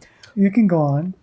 Okay, so the war against the old world frequency wasn't just against the people. It was against the animals that sustained the resonance. We have to talk about the buffalo. History tells us they were hunted for hides and to starve the native population. But the reset theory suggests a deeper geophysical motive. The American bison is a massive biological machine. When a herd of millions moves across the plains, they create a low frequency rumble, a thunder that can be felt for miles. This isn't just noise, it is infrasound. The theory argues that the buffalo herds acted as a living generator. Their movement charged the piezo quartz in the soil. They literally kept the Earth's grid vibrating, pause it, at the high state of energy. The indigenous people knew this. They didn't just follow the herd for food, they followed the energy. They called the buffalo the life of the lamb. To the controllers, this wild energy was an interference signal. It disrupted their static square wave control grid. They couldn't just kill the Indians, they had to unplug the generator. You can play some of that. So they slaughtered 60 million animals in less than 20 years. They left the meat to rot. You can pause it. It wasn't about economics. It was an ecological exorcism. By removing the buffalo, they turned the thundering plain into a silent, dead capacitor ready for the new wiring of the railroads, telegraphs, Wi-Fi, Bluetooth, Yeah, all that television, radio, yeah, all that modern microwave. stuff. Yeah. All that stuff. But why the obsession with Christianity? Why not just take the land? Because their gods weren't mythology, Mark. They were physics. The drum, the rain dance, the sweat lodge. These were technologies, methods of interacting with the electromagnetic frequency of the earth. To the controller, an indigenous elder singing a song line wasn't praying. He was hacking the grid, so they needed a firewall. Weaponized Christianity. It places a middleman, the priest, between the human and the source. It creates a hierarchy where man is above nature, domination rather than nature, or the connection of nature. By forcing the natives to convert, they capped the antenna. And to ensure that the inheritors never touched the old tech, they demonized it. They branded the old world science as witchcraft. They created a reflex of fear that lasts to this day. The war was planetary. In Australia, the stolen generation, the chief protector of Aborigines, explicitly stated the plan was to breed out the color. Why? Because they held the song lines. They sang the land into existence. The controllers couldn't build their concrete cities on top of a singing earth, so they silenced the singers. And you notice that that's been around the world. The indigenous people have been controlled, slaughtered, and all sorts of stuff. I know, it's crazy. And in the Amazon, LiDAR scans are now revealing the truth. It's a garden gone wild over massive geometric cities. Millions of people lived here. High-tech civilizations. Survivors like the Selknam of Patagonia were hunted like animals. They were shipped to Europe, displayed in human zoos. Cages right next to the incubator babies. The old world and the new world separated by iron bars. You can play some of that. We have to zoom out of the geopolitical level. Today, the United States maintains over 800 military bases around the world. We are told this is for defense, but looking at the map throughout the lens of the reset, it doesn't look like defense. It looks like an occupation. Many of these bases are built directly on top of massive star forts in Germany, Japan, in the Middle East. The U.S. military isn't just guarding the ruins, they are the enforcement arm of the reset regime. And their job is to ensure that the districts do not access the old tech. And this is a part that I think is very pertinent to your home country. Totally. So here we have, and then there's the strangest anomaly. Cuba, we're told the embargo is about communism, but look at the architecture of Havana, El Capitolio, the massive cathedral. It is one of the most intact old world cities on earth. I think that's one of the reasons that I love watching videos on YouTube when people go there. They document Cuba because there's so much of the Tartarian old world architecture there. It's amazing. You know, they have the star forts. Yeah. They have El Malecón, which is the They have the El Moro over there. Yeah. I mean, and it's funny because it's like they've tried to want to literally starve the people of the island. They literally, the true Taino of, you know, the Spaniards came and tried to colonize and did what they did. But the true, like in your island and my islands and all the islands of the Caribbean, and there's actually the Bermuda Triangle in that area. So there's something really, something very deep, you know, the rabbit hole goes very deep and people just, they want to throw it all under the bus and call it conspiracy, but the receipts are there. Well, the reset theory suggests that the embargo isn't a sanction. So Castro's role in this whole thing wasn't just to, you know, take over and, you know, it was something way more sinister. It is more like a quarantine, because what if Cuba was a power center for the old world? The revolution wasn't a liberation, it was a lockdown. They froze the island in time, just like you see those old cars in the pictures and the video. So the modern incubator population wouldn't see what a Tartarian city looks like when it's left alone, and they turned a paradise into a prison to hide the evidence. Totally. You can play some of that. If the United States was the New World, why did the expansion stop at the Rio Grande? In 1848, the U.S. Army had captured Mexico City. They won the war. Politicians called for the All Mexico movement, total annexation, but they stopped. They took the empty deserts of the north, but left the populated south. Why? The reset theory suggests Mexico was a frequency anomaly the controllers couldn't digest. Unlike the buried ruins of the Midwest or the excavated ruins of the West, the energy grid in Mexico was still active.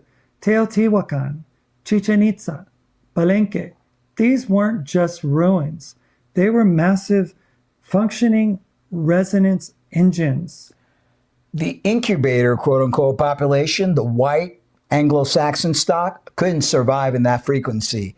They would have been biologically overwhelmed. So instead of annexation, the controllers chose containment. They paved over the canals of the Tenochtitlan and built a heavy, dead European city on top of it. Mexico remains a borderland, too powerful to destroy, so it is kept in a state of managed chaos. You can play. And if Cuba is the time capsule, Well, if Cuba is the time capsule where the buildings were frozen, Puerto Rico is the laboratory where the biology was hacked. Look at Pause it. El Oh, no, Moro. it went too far. You can stop it and go back to us. Look at El Moro. I lost myself. Yeah, history calls it a Spanish fort, but look at the geometry. It's a star fort, a frequency stabilizer for the Caribbean grid. The U.S. took the island in 1898, not to liberate it, but to use it as a petri dish. Yep. While they were breeding new humans in the incubators, they were learning how to stop the breeding of the old world survivors here. They called it La Operación. Starting in the 1930s, the U.S. government used Puerto Rico to test eugenics. In 1968, one-third of Puerto Rican women of childbearing age had been sterilized. They tested the birth control pill on poor women in Rio Piedras because they were considered expandable. And the malice was explicit. Dr. Cornelius Rhodes, Rockefeller, pathologist in San Juan, wrote a letter in 1931 saying the Puerto Rican population should be exterminated. He admitted to injecting patients with cancer cells. He wasn't jailed. He was promoted. Puerto Rico proves that the reset wasn't just about architecture. It was a biological war to curate the human genome. Yeah, even in my own island, my mother, a lot of the women were miscarriaging because of something they gave him, and then they give them miscarriage medication, which I believe is one of the reasons, I have the gender issue that I do. But all the Caribbean islands and a lot of places, you know, it was a massive... It was like an experimental place. Yep. And later on, they had the drug manufacturers go there because of its tax-free status. So you saw that the pharmaceutical industry moved in there. And then, if they're there, they're testing. Yeah. And then you wonder why in Cuba, there's all this really emphasis on medical, making people doctors and having those doctors go throughout the world. There's something being really good doctors and having vaccines Yeah. If we move west to the middle of the Pacific, we find the Kingdom of Hawaii. We are taught that the U.S. annexed Hawaii for sugar. But look at the timeline. Iolani Palace had electricity and telephones years before the White House in Washington, D.C. King Kalakaua was a technologist. He was meeting with Edison. He was reviving the hula, which wasn't just a dance, Lena. It was a vibrational history, a somatic library. The reset theory suggests Hawaii was a remnant of Lemuria, a surviving outpost of the Pacific Old World. And that's why we see a lot of issues in Hawaii as well. And they're kicking the natives out, and the white rich folks are buying everything, and the Hawaiians can't afford to live there. Or the one rich black folk. Yeah. The overthrow in 1893 wasn't a business deal. It was a seizure of the control room. When the USS Boston landed troops, they didn't just arrest the Queen, they arrested the culture. They banned the language. They banned the hula. They tried to sever the connection between the people and the Aina, the land. And back in the Atlantic, we have the strangest experiment of all, Hispaniola. One island, two nations, two completely different realities. History tells us it's about colonial heritage, but the reset theory argues this is a binary frequency experiment. We can go to some video of that. Just look at Haiti. In 1804, it became the first black republic, the only successful slave revolt in history. How did they beat Napoleon's army? Composite. They didn't just use muskets. They used voodoo. And voodoo, stripped of the colonial fear-mongering, is the old science. It is a manipulation of frequency. And look what they built. The Citadella, a massive stone fortress atop a mountain with walls 13 feet thick. It defines the logistic of the time because they dare to use the old tech to free themselves. Haiti was punished. The independence debt forced them to pay France for their own freedom, crippling them for centuries. It wasn't economics. It was a frequency blockade. They turned the battery of Haiti off to ensure the rebellion didn't spread. And the Dominican Republic, that was the control group, the assimilated colony, allowed to prosper as long as they rejected their African roots. The border isn't political. It's a metaphysical wall between the rebel and the slave. You can play some. And finally, Venezuela. We are told the U.S. interest is about democracy or drugs. But look at the map. Venezuela holds the Orinoco Belt, the largest reserve of heavy crude on the planet. But in the reset theory, oil isn't just fuel. It's the black blood of the earth. It is a conductive fluid that regulates the planet's vibration. The controllers aren't just trying to sell it. They're trying to drain it, to bleed the old world dry. And look at the tepuis, the Mount Raima. Geologists call them formations. Indigenous legends call them the stumps of the giant tree. Silicon-based life forms from the era of giants. These are sacred sites. Portals. The U.S. military isn't encircling Venezuela for cocaine. They are encircling and control of the stumps. And the boats in the Pacific, they tell us they're blowing up drug smugglers. But why sink the evidence? Because maybe it isn't drugs. Maybe it's artifacts, gold, crystals, technology dug out of the Andes. The drug war is a containment blockade. They are making sure the keys to the stumps never leave the hemisphere. And now we have to talk about the current war in Ukraine. The news tells us it's about NATO, about borders. But look at the map through the reset lens. Ukraine is the heart of Scythia, the ancient homeland of the giants. It is home to the Black Earth, the deepest, richest soil on the planet.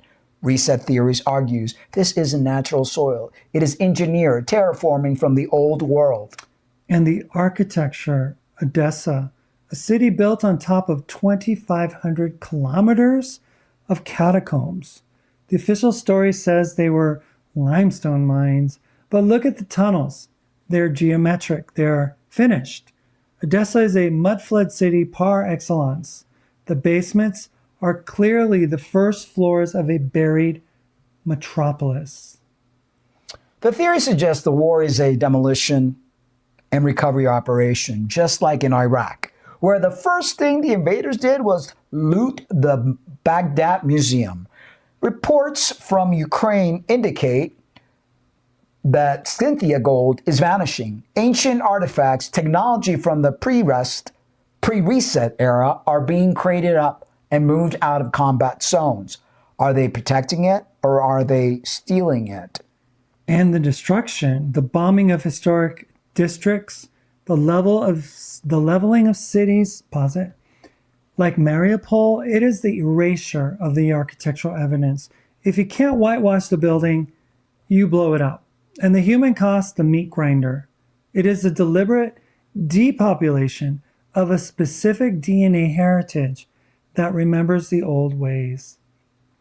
Yep. If Ukraine is the heartland of the old world, then Israel is the control room. And right now, the control room is undergoing a violent renovation. We are told the war in Gaza is about security, about Hamas, but look at the scale of the destruction. They aren't just fighting an enemy, they are erasing the grid. Full destruction. Yeah, the Likud party led by Benjamin Netanyahu has been very specific in their rhetoric. Netanyahu explicitly invoked Amalek. Remember what Amalek has done to you.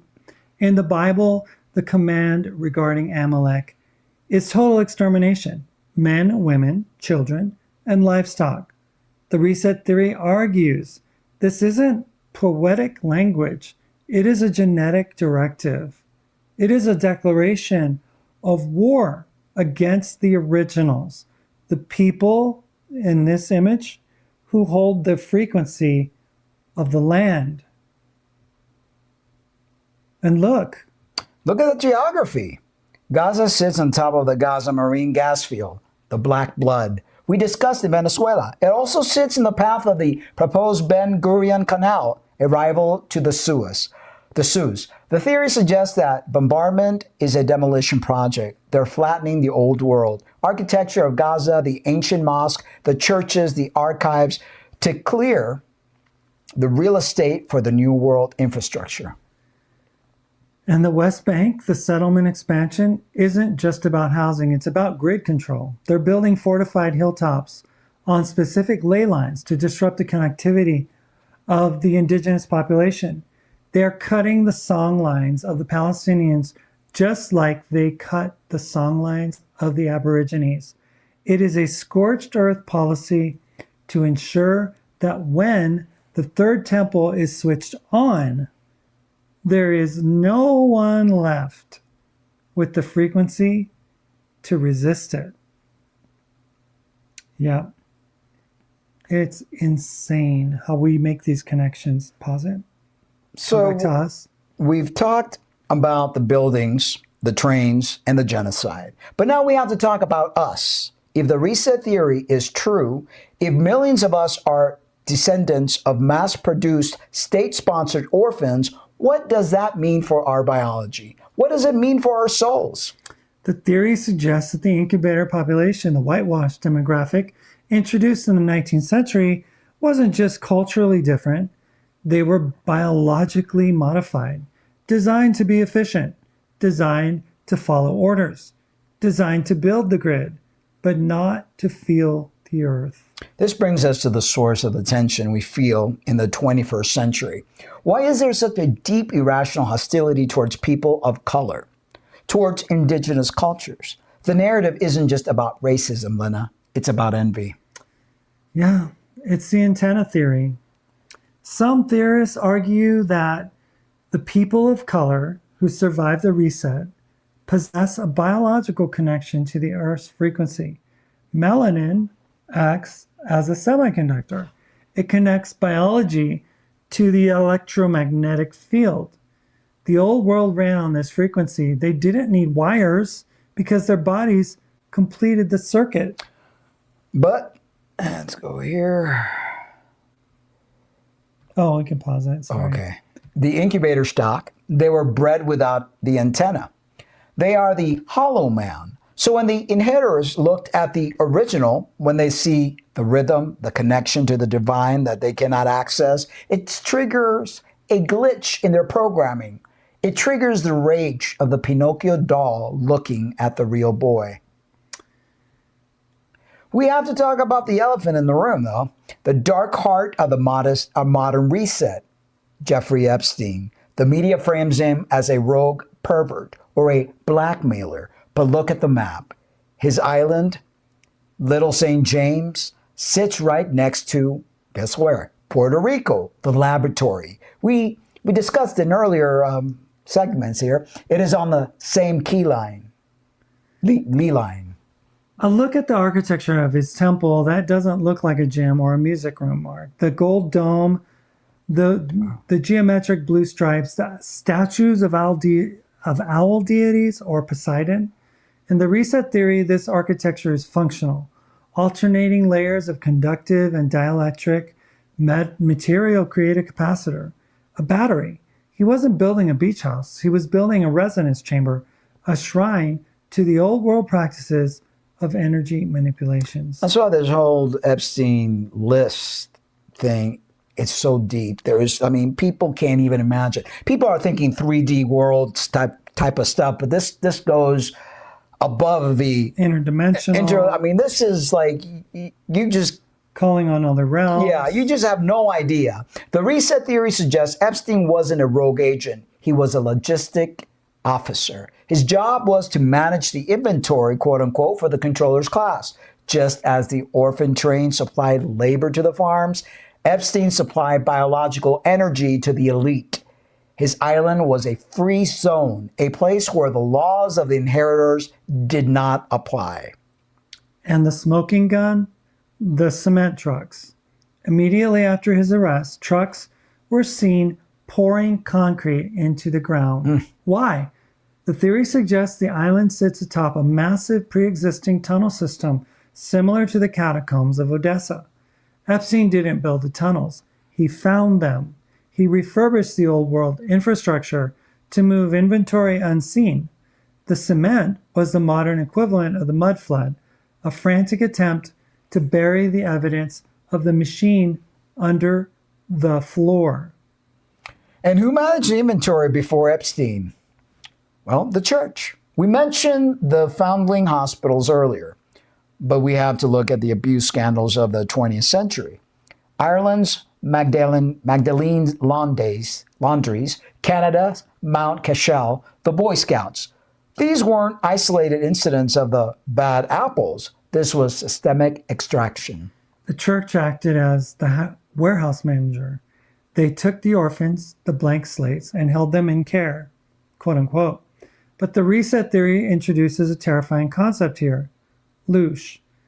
And they use that term, and I don't think that people that read some of those emails understood what he meant by loosh, because he said that word. It's a term for the negative emotional energy generated by fear, pain, and trauma. The theory posits that the controllers feed on this energy. The systematic abuse of children in these institutions wasn't just sexual. It was an energy extraction ritual. By traumatizing the children, they were charging the batteries with high-octane fear before releasing the broken adults into the workforce. Many of these abuses took place in the crypts and sub-basements of the massive cathedrals. Places built directly over the old world power nodes. They were harvesting the soul to power the grid. And what is the cathedrals in Catholic priest and all that are known for? Yeah, abuse. And today, how do they move the inventory in plain sight? They use the circus, the Super Bowl, the World Cup, the Olympics. We are told these are sporting events. But look at the data. Every year, Super Bowl is the #1 event for the human trafficking arrests in the United States. Well, 100 million people are glued to the screen watching the gladiators, quote unquote, distract them. The underground economy is moving thousands of women and children through the host city. The stadium itself acts as a mega ritual. Look at the geometry. It mirrors the Roman Colosseum or the Mormon tabernacle. It is an energy harvester. When 100,000 people scream in unison, they generate a massive amount of bioelectric energy. The halftime show is the invocation. It is often filled with occult symbolism, pyramids, eyes, portals. It is a spell cast on a global audience. The game is a distraction, and the traffic is the business. And who sponsors it? The corporations. The modern robber barons, the 19th centuries, they built the railroads to move the orphans. In the 21st century, they built the stadiums to distract the adults. It is the ultimate expression of the manufactured century, a fake conflict played in a fake coliseum funded by fake money to distract us from the very real bodies being moved in the dark. And now we move on to something that's very personal for you and I. Yep. The glitch in the binary. And this programming extended to gender. Think about the Victorian era. It was the invention of the rigid nuclear family. It was the era of strict, suffocating binary roles.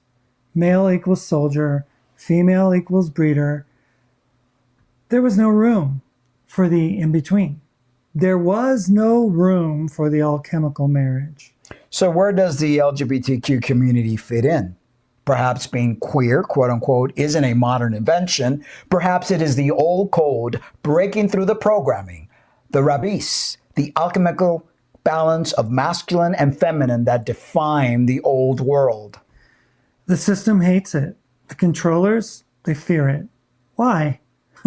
Because you cannot mass produce a population that refuses to fit into the molds. To be queer is to be old world. And the legislation we see today, the panic over drag queens and trans rights, it's not about protecting children. We see that with everything that's happening. It is the factory manager trying to recall a product that has started to think for itself. And that's why this regime, this administration is so hateful. No, it's not just, it is part of the reset. It's part of the the same people that created the stuff in the past is coming back, and that's why we are being persecuted again, and not just LGBTQ, but people of color and indigenous people and immigrants. I mean, these people are like, they're on full display. You have to be blind not to see what is actually happening. Yeah, if you want to play some of this. We have to connect the dots. Then we talked about the orphan trains. We talked about the kinder transports, the policy of save the child, erase the parents. Do you think that stopped in 1945? Look at the southern border right now. It's the exact same playbook. Nothing has changed. Families arrive seeking refuge. Armed agents separate the children from the parents. And this was in Trump's first administration. Yeah. They were talking about some children not being seen, being disappeared, losing contact with their parents. The parents are deported, sent back to the old world danger to disappear. But the children, the government admits they have lost contact with over 85,000 migrant children. Where did they go? Into the foster system? Into labor camps? The reset theory says they were absorbed into the inventory. They're being processed into the blank slate generation of the 21st century. You have to be blind not to see. I mean, it's like everything is playing out in the world stage. Everything. And look at what is happening to the transgender community. Did I hit it? No. We are seeing reports of passports being revoked, of gender markers being outlawed. This echoes the Native American zero status we talked about in the 18th century. If you were Native, you weren't a citizen. You didn't exist on paper. By stripping trans people of their passports, the controllers are effectively declaring them stateless. They are creating a new class of non-person. If you can't travel, if you can't identify yourself, you're trapped. You're ready for the camp. It is the ultimate bureaucratic erasure. They don't need to kill you to remove you. They just need to delete your file. And that reminds me of the movie with Sandra Bullock where they erased your identity. Erasure. Mm-hmm. But a system this complex requires maintenance. It requires updates. In March 2020, for the first time in history, the entire world was told to stop. We were told it was for our own safety. But in the context of the reset theory, 2020 wasn't a pandemic. It was a diagnostic test. The controllers needed to see if the incubator programming still held. They needed to see if the population would obey irrational orders. Stand on this sticker. Walk in this direction. And we passed the test. We showed them that the orphan mindset, the reliance on the state for permission to exist, was still intact. And then came the World Economic Forum, the Great Reset. They didn't even hide the name. And the solution?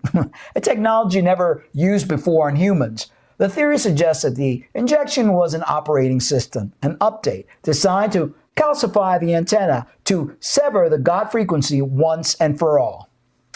You can play some of this, full screen.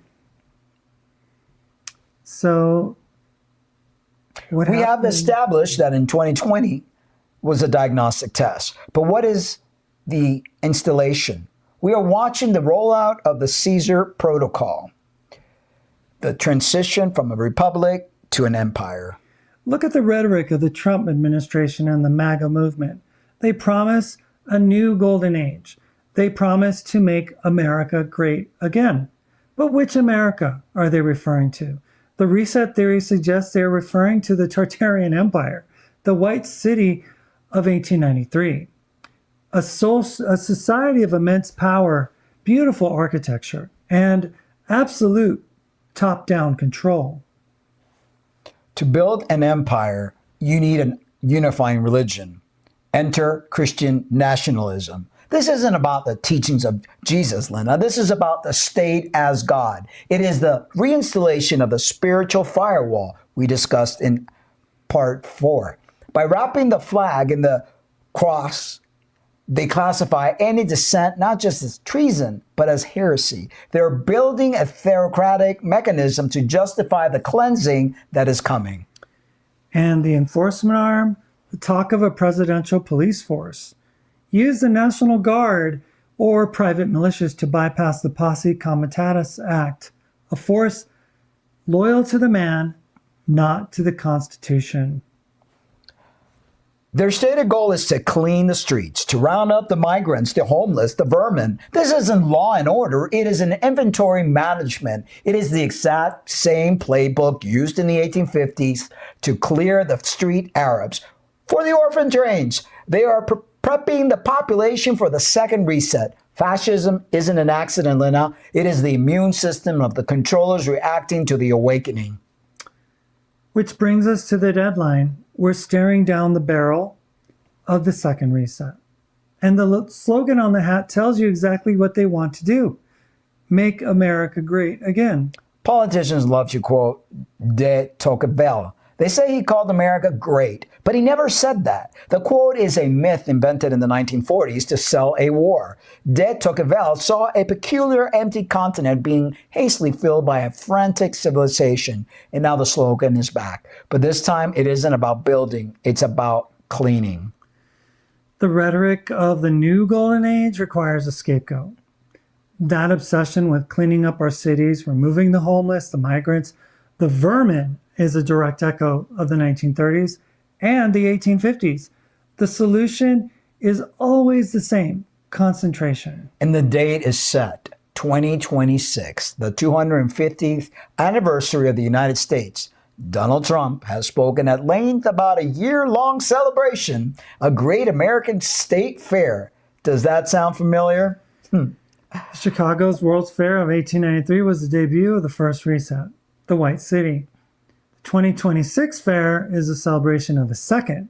He's even designing the architecture. Oh my goodness. Look at the White House, destruction of the beloved East Wing, removal of the Rose Garden, all to build a massive gilded ballroom.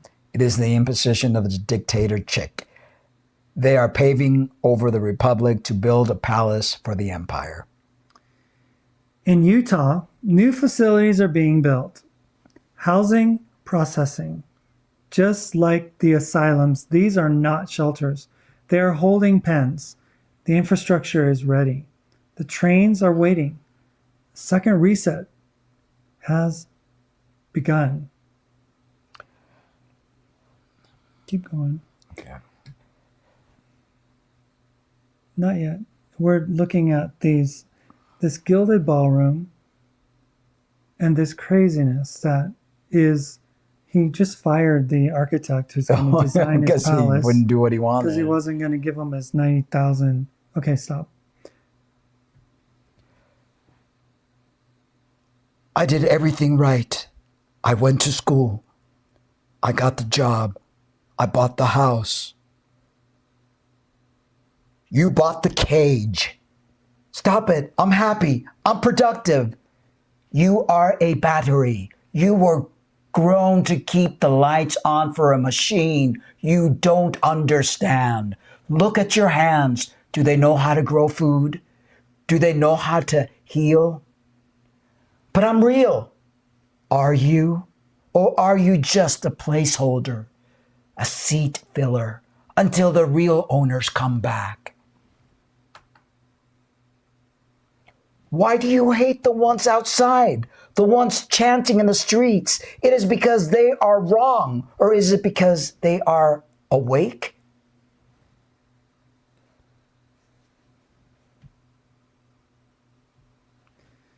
We have spent time looking at the evidence, but history is written by the victors.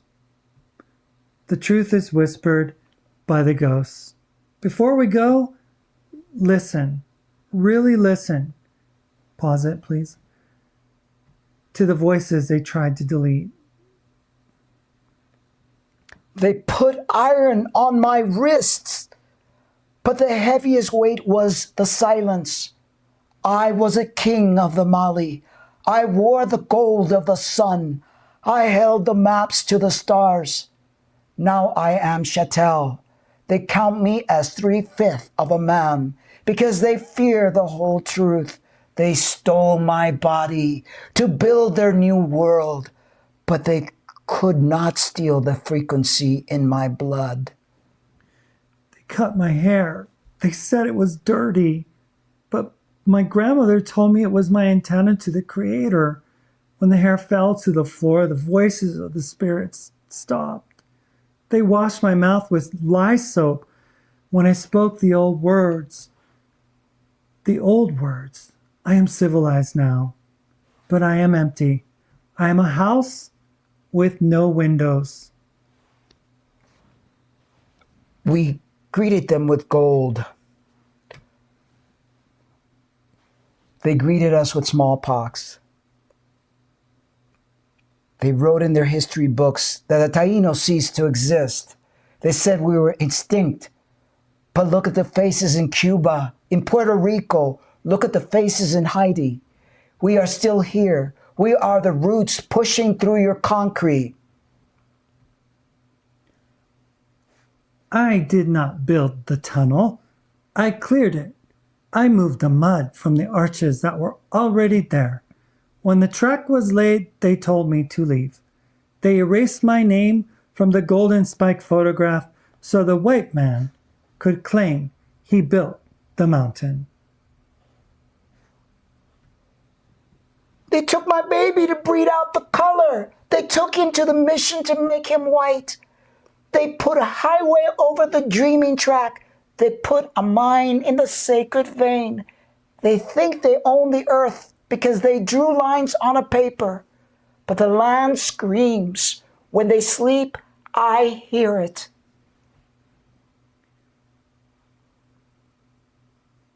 You call it a jungle.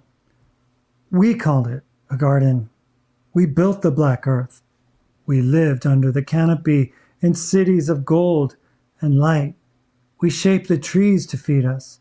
Now you burn it to graze your cattle. You think you are discovering the ruins? No, the forest is not wild. It is waiting. I sat in the window of the palace and watched the flag come down. They said they brought civilization, but my palace had lights when their White House was dark. They banned the hula because they knew it was how we spoke to the stars. They stole the land, but they could not steal the aloha. We are the flowers pushing through the lava.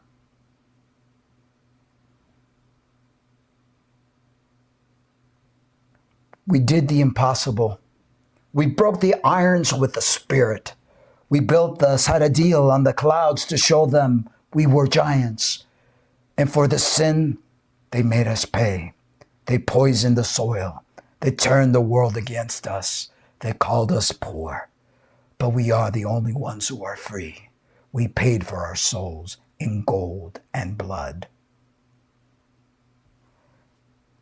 They called it black gold. But we know it is the blood of the mother. They want to drain her veins so she cannot sing. I live in the shadow of the great stump, Roraima. I have seen the lights go into the mountain. I have seen the ships sink in the ocean, carrying the stones of our ancestors. They call us cartel. We are the last line of defense for the garden.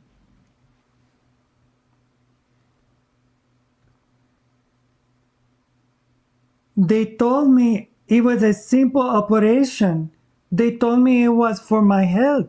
But when I woke up, the cradle of my body was empty. They took my future to secure their own. They tested their poisons in my blood so that women would be safe. I am the laboratory. I am the end of the line. They're not fighting for the land. They're fighting for what lies beneath it. My grandfather told me the Kurgans were not hills. They were the houses of the giants. Now the tanks churn the black earth. The museums are empty. The gold is gone. They turn our cities into dust, so no one will ask who built them. We are the shield of Scythia, and we are breaking.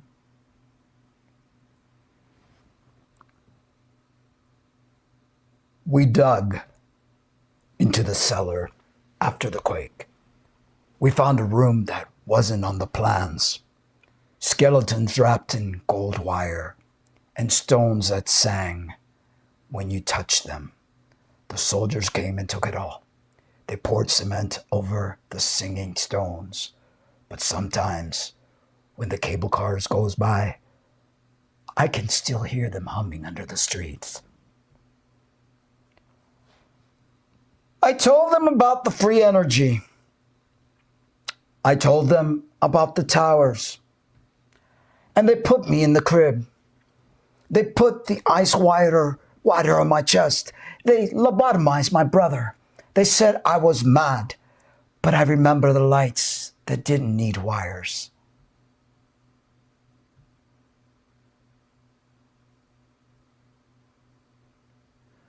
I don't have a song. I don't have a map. I have a ticket. Number 402.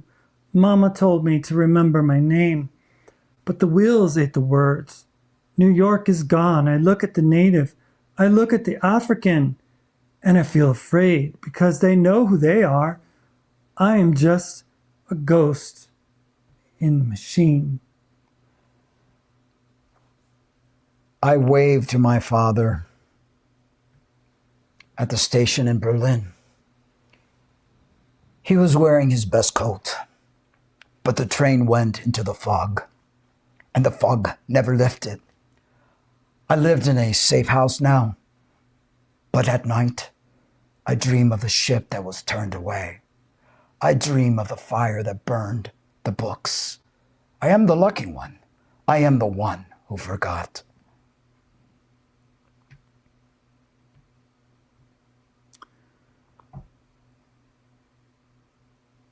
I have a recurring dream of glass. I dream of a mother with no face. I dream of a warm light that never sets. They tell me I'm lucky. But why do I feel cold in the summer sun? I look at the people dancing in the streets, the ones with the soul, and I hate them. I hate them because they are connected. And I'm just a battery waiting for a charge that never comes.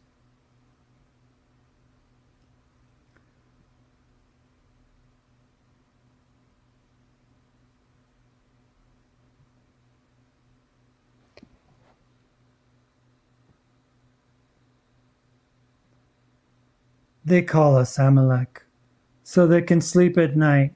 They bulldoze the olive trees my great-grandfather planted because the roots go too deep. They fear the roots. They bomb the archives so we cannot prove we were there. But I still have the iron key to my grandmother's house in my pocket. They can break the stones, but they cannot break the frequency. We are the land.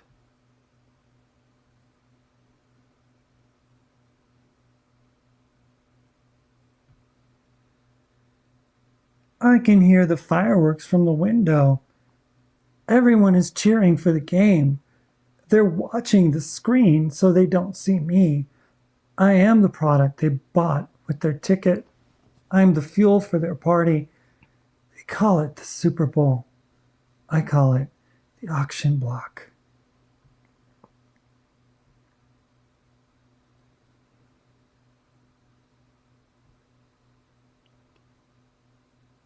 I wanted the candy.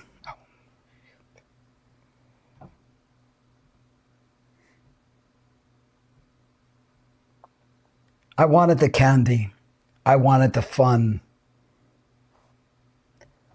The little man told me I could break the windows and smoke the cigar. I didn't know it was a cage. Now my voice is gone. My hands are wolves. I pull the cart for the master. I cannot tell anyone my name. Beware the island. Beware the fun.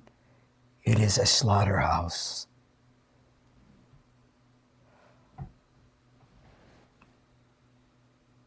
I stood at the counter and they told me I didn't exist. They looked at my face, then they looked at the paper, and they chose the paper. They took my name. They took my passport. I am a ghost in the database. I am the error code in the perfect binary machine. but you cannot delete what is real. I am the rabbis. I am the balance they fear.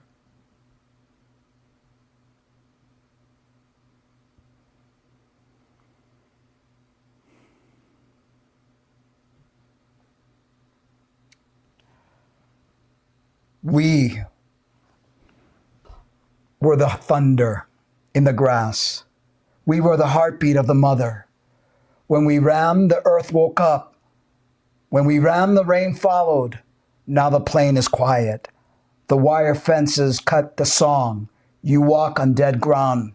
Inheritor, you walk on a silence you do not understand.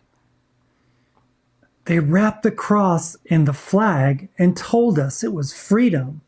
They put the soldiers on the corner and told us it was safety. I saw them take my neighbor because he prayed to the wrong God. I saw them take the teacher because she read the wrong book. They're building a church with no windows, and the doors only lock from the outside.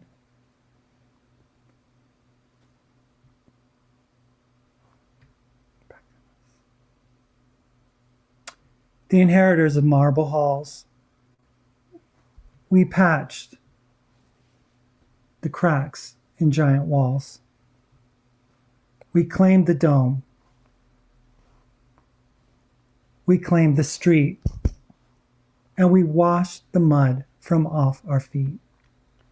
From twilight land and fog so gray, the green child walked into the day. A million tickets punched and torn to make us wish we weren't born. The frequency that swept the land, the ringing stone within the sand, the golden spike, the hollow sound of giants sleeping underground. The thunder stopped upon the plain. The buffalo died to forge the chain. They stilled the pulse. They cut the hair to stop the current in the air. The axis mundi torn apart to steal the beat of Zion's heart. They burned the olive, crushed the stone, and call it Amalek on the throne.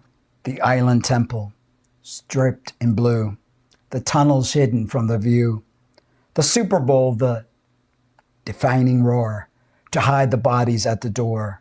The wizard's curtain, Panem's game to make us love the cage and shame. They silenced the goat, they silenced the tree, and sold us a prison as liberty. And now the golden age returns to pave the garden while it burns. The second reset, the final test, to put the human soul to rest. But blood is louder than the drone, and flesh is stronger than the stone. The glitch is here. The spell is weak. The animals begin to speak. To tear the ticket, stop the train. Remember the joy, remember the pain. The incubator glass is shattered through. The only thing they fear is you. The night is over. The sun is red. We're living. They are the dead. That was heavy.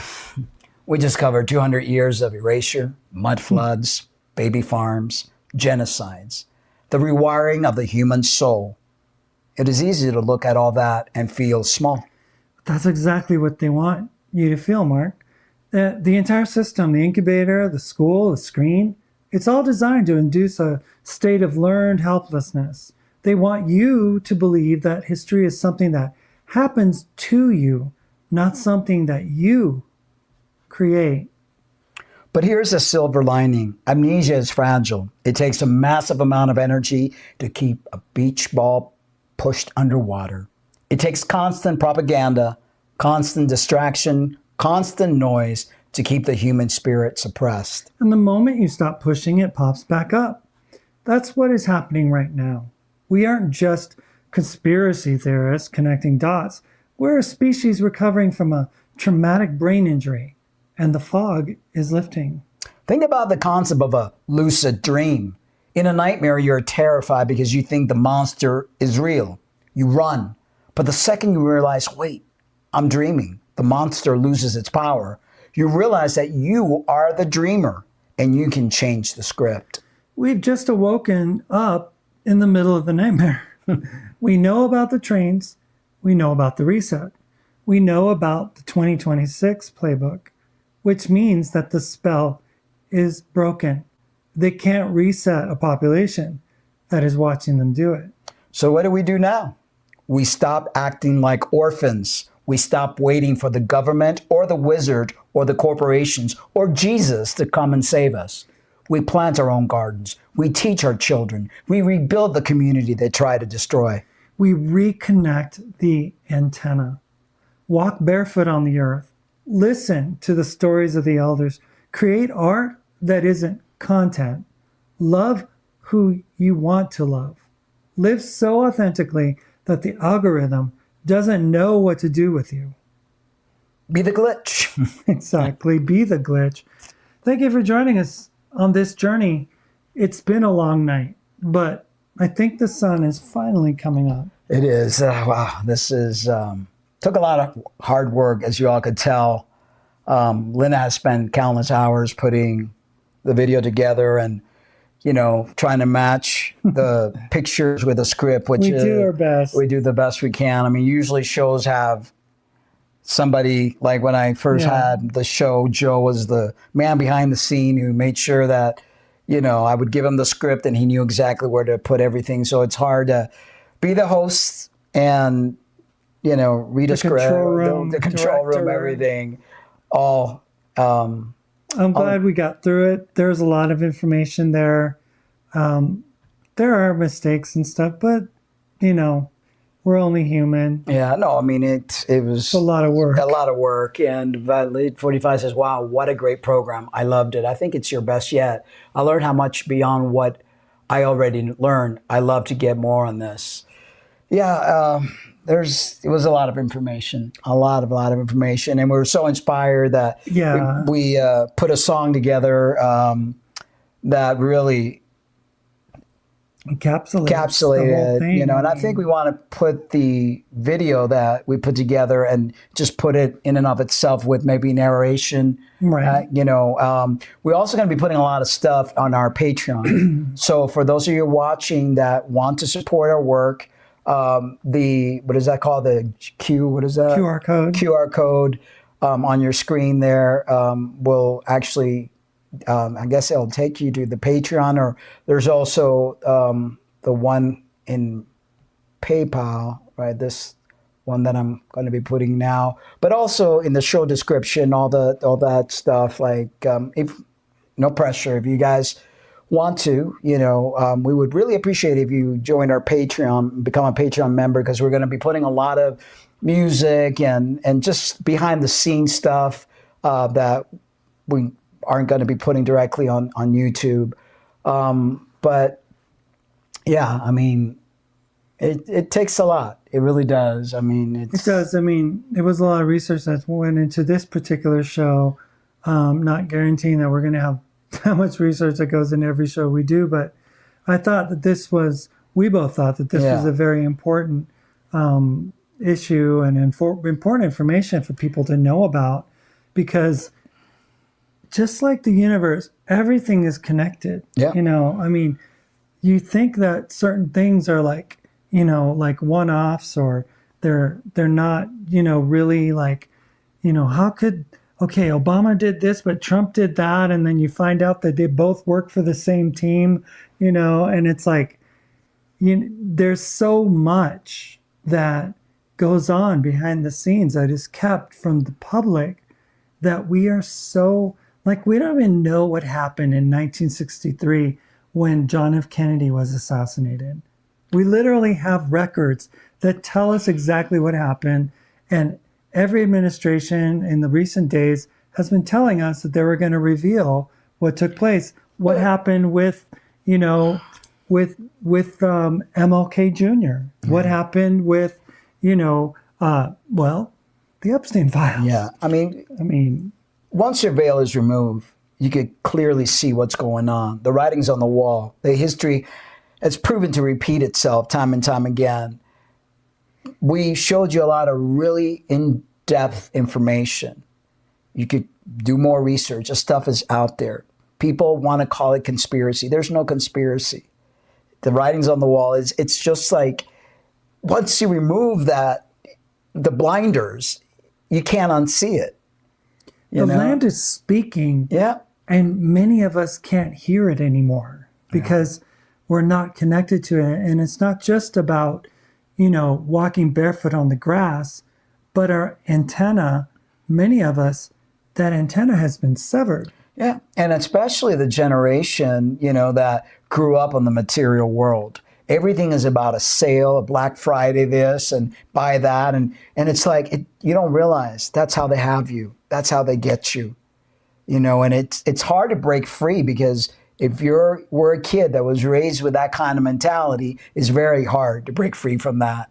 But you need to. You need to, because it's like we're connected. And for every person that wakes up, that connection, it's like the dendrites in the brain. We need to be able to reconnect our antenna, reconnect our connection with Mother Earth and each other. And then they don't stand a chance. But as long as we're continuing to give them the power, by continuing to be mindless consumers, by continuing to believe in their God and their inventions, then we're doomed.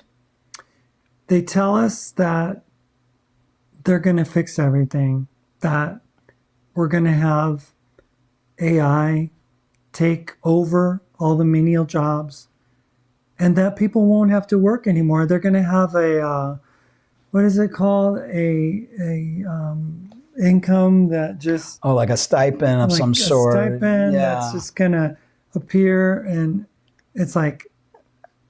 I think they're going to get rid of a lot of us. I mean, it's no coincidences that all these diseases just keep cropping up and more people are getting the famous C word. And, to me, the C word is just, you have a blockage of your energy. Because before we connected to the earth, we connected to these frequency machines that they had for us to heal, to keep our connection free. Break free from all the types of blockages. The blockages are the tumors. They form in tumors. They form in all sorts of diseases. And they know it. It's not just the food you eat. It's whatever you're ingesting spiritually wise, what you're watching in television, how you get angered with road rage, fights with your spouse, fights with your friends, the fights online. All that diminishes your antenna. And it makes you weaker. Your immune system becomes lower. And you get sick. Yeah, we were going to do this show on the eighth sphere, which was talking about how when you drop that frequency level to a place where it basically, it connects with the controllers and how they want to operate. And regrettably and sadly, many of us in this modern society have regressed to the point where we've allowed them to disconnect us from our antenna, from absorbing the frequency of Mother Earth and acting as conduits of that, and not being reliant on Wi-Fi and YouTube and all the different things that we have in this modern world to connect us. If you use it like we use it to try to educate, we spend countless hours doing research. We've invested in certain programs so we could bring a better show. Before we were using StreamYard, the free version. Now we're paying for StreamYard so that we have more abilities with the program. Like I said, putting songs together, we love to write, we love to create. So we want to use the platform of Patreon to be able to do that. But it takes time. It takes work. We spend a good 5-6 hours a day putting stuff together. When you put it all together. Yeah. It's a lot of work. A lot of work to research it. And, so I hope you guys appreciate it. I hope you've enjoyed it. Before we go, we want to actually play the song. Let's see if I can find it here. That we wrote for today's show. And actually it's a really cool song together. So let me see.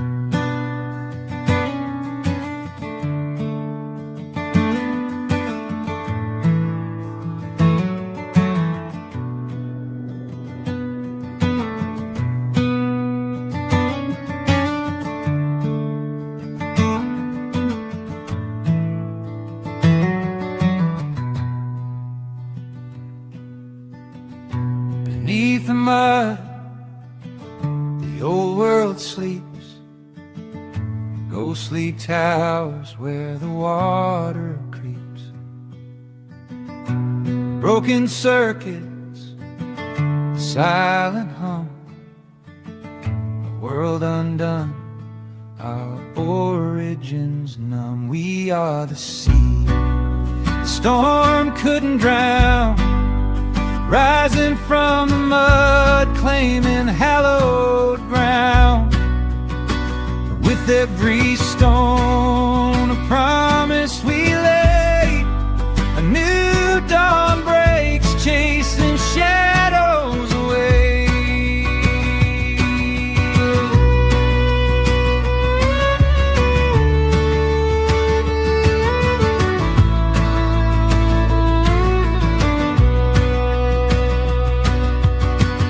Scars we carry, stories in our eyes, for every loss, a new sunrise.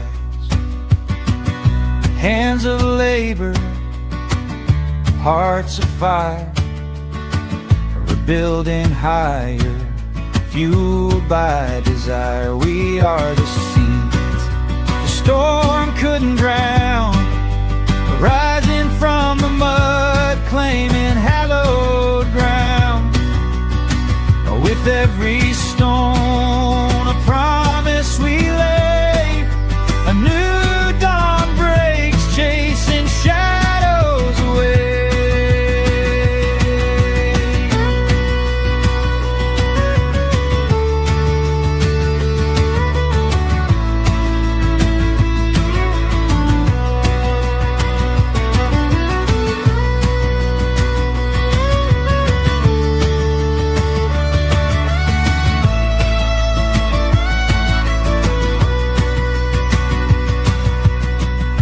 Whispers in the ruins, echoes in the dust, knowledge of the ancients, buried in our trust, lessons learned from a world that fell. In unity we rise, our future to tell. We are the seeds the storm couldn't drown, rising from the mud,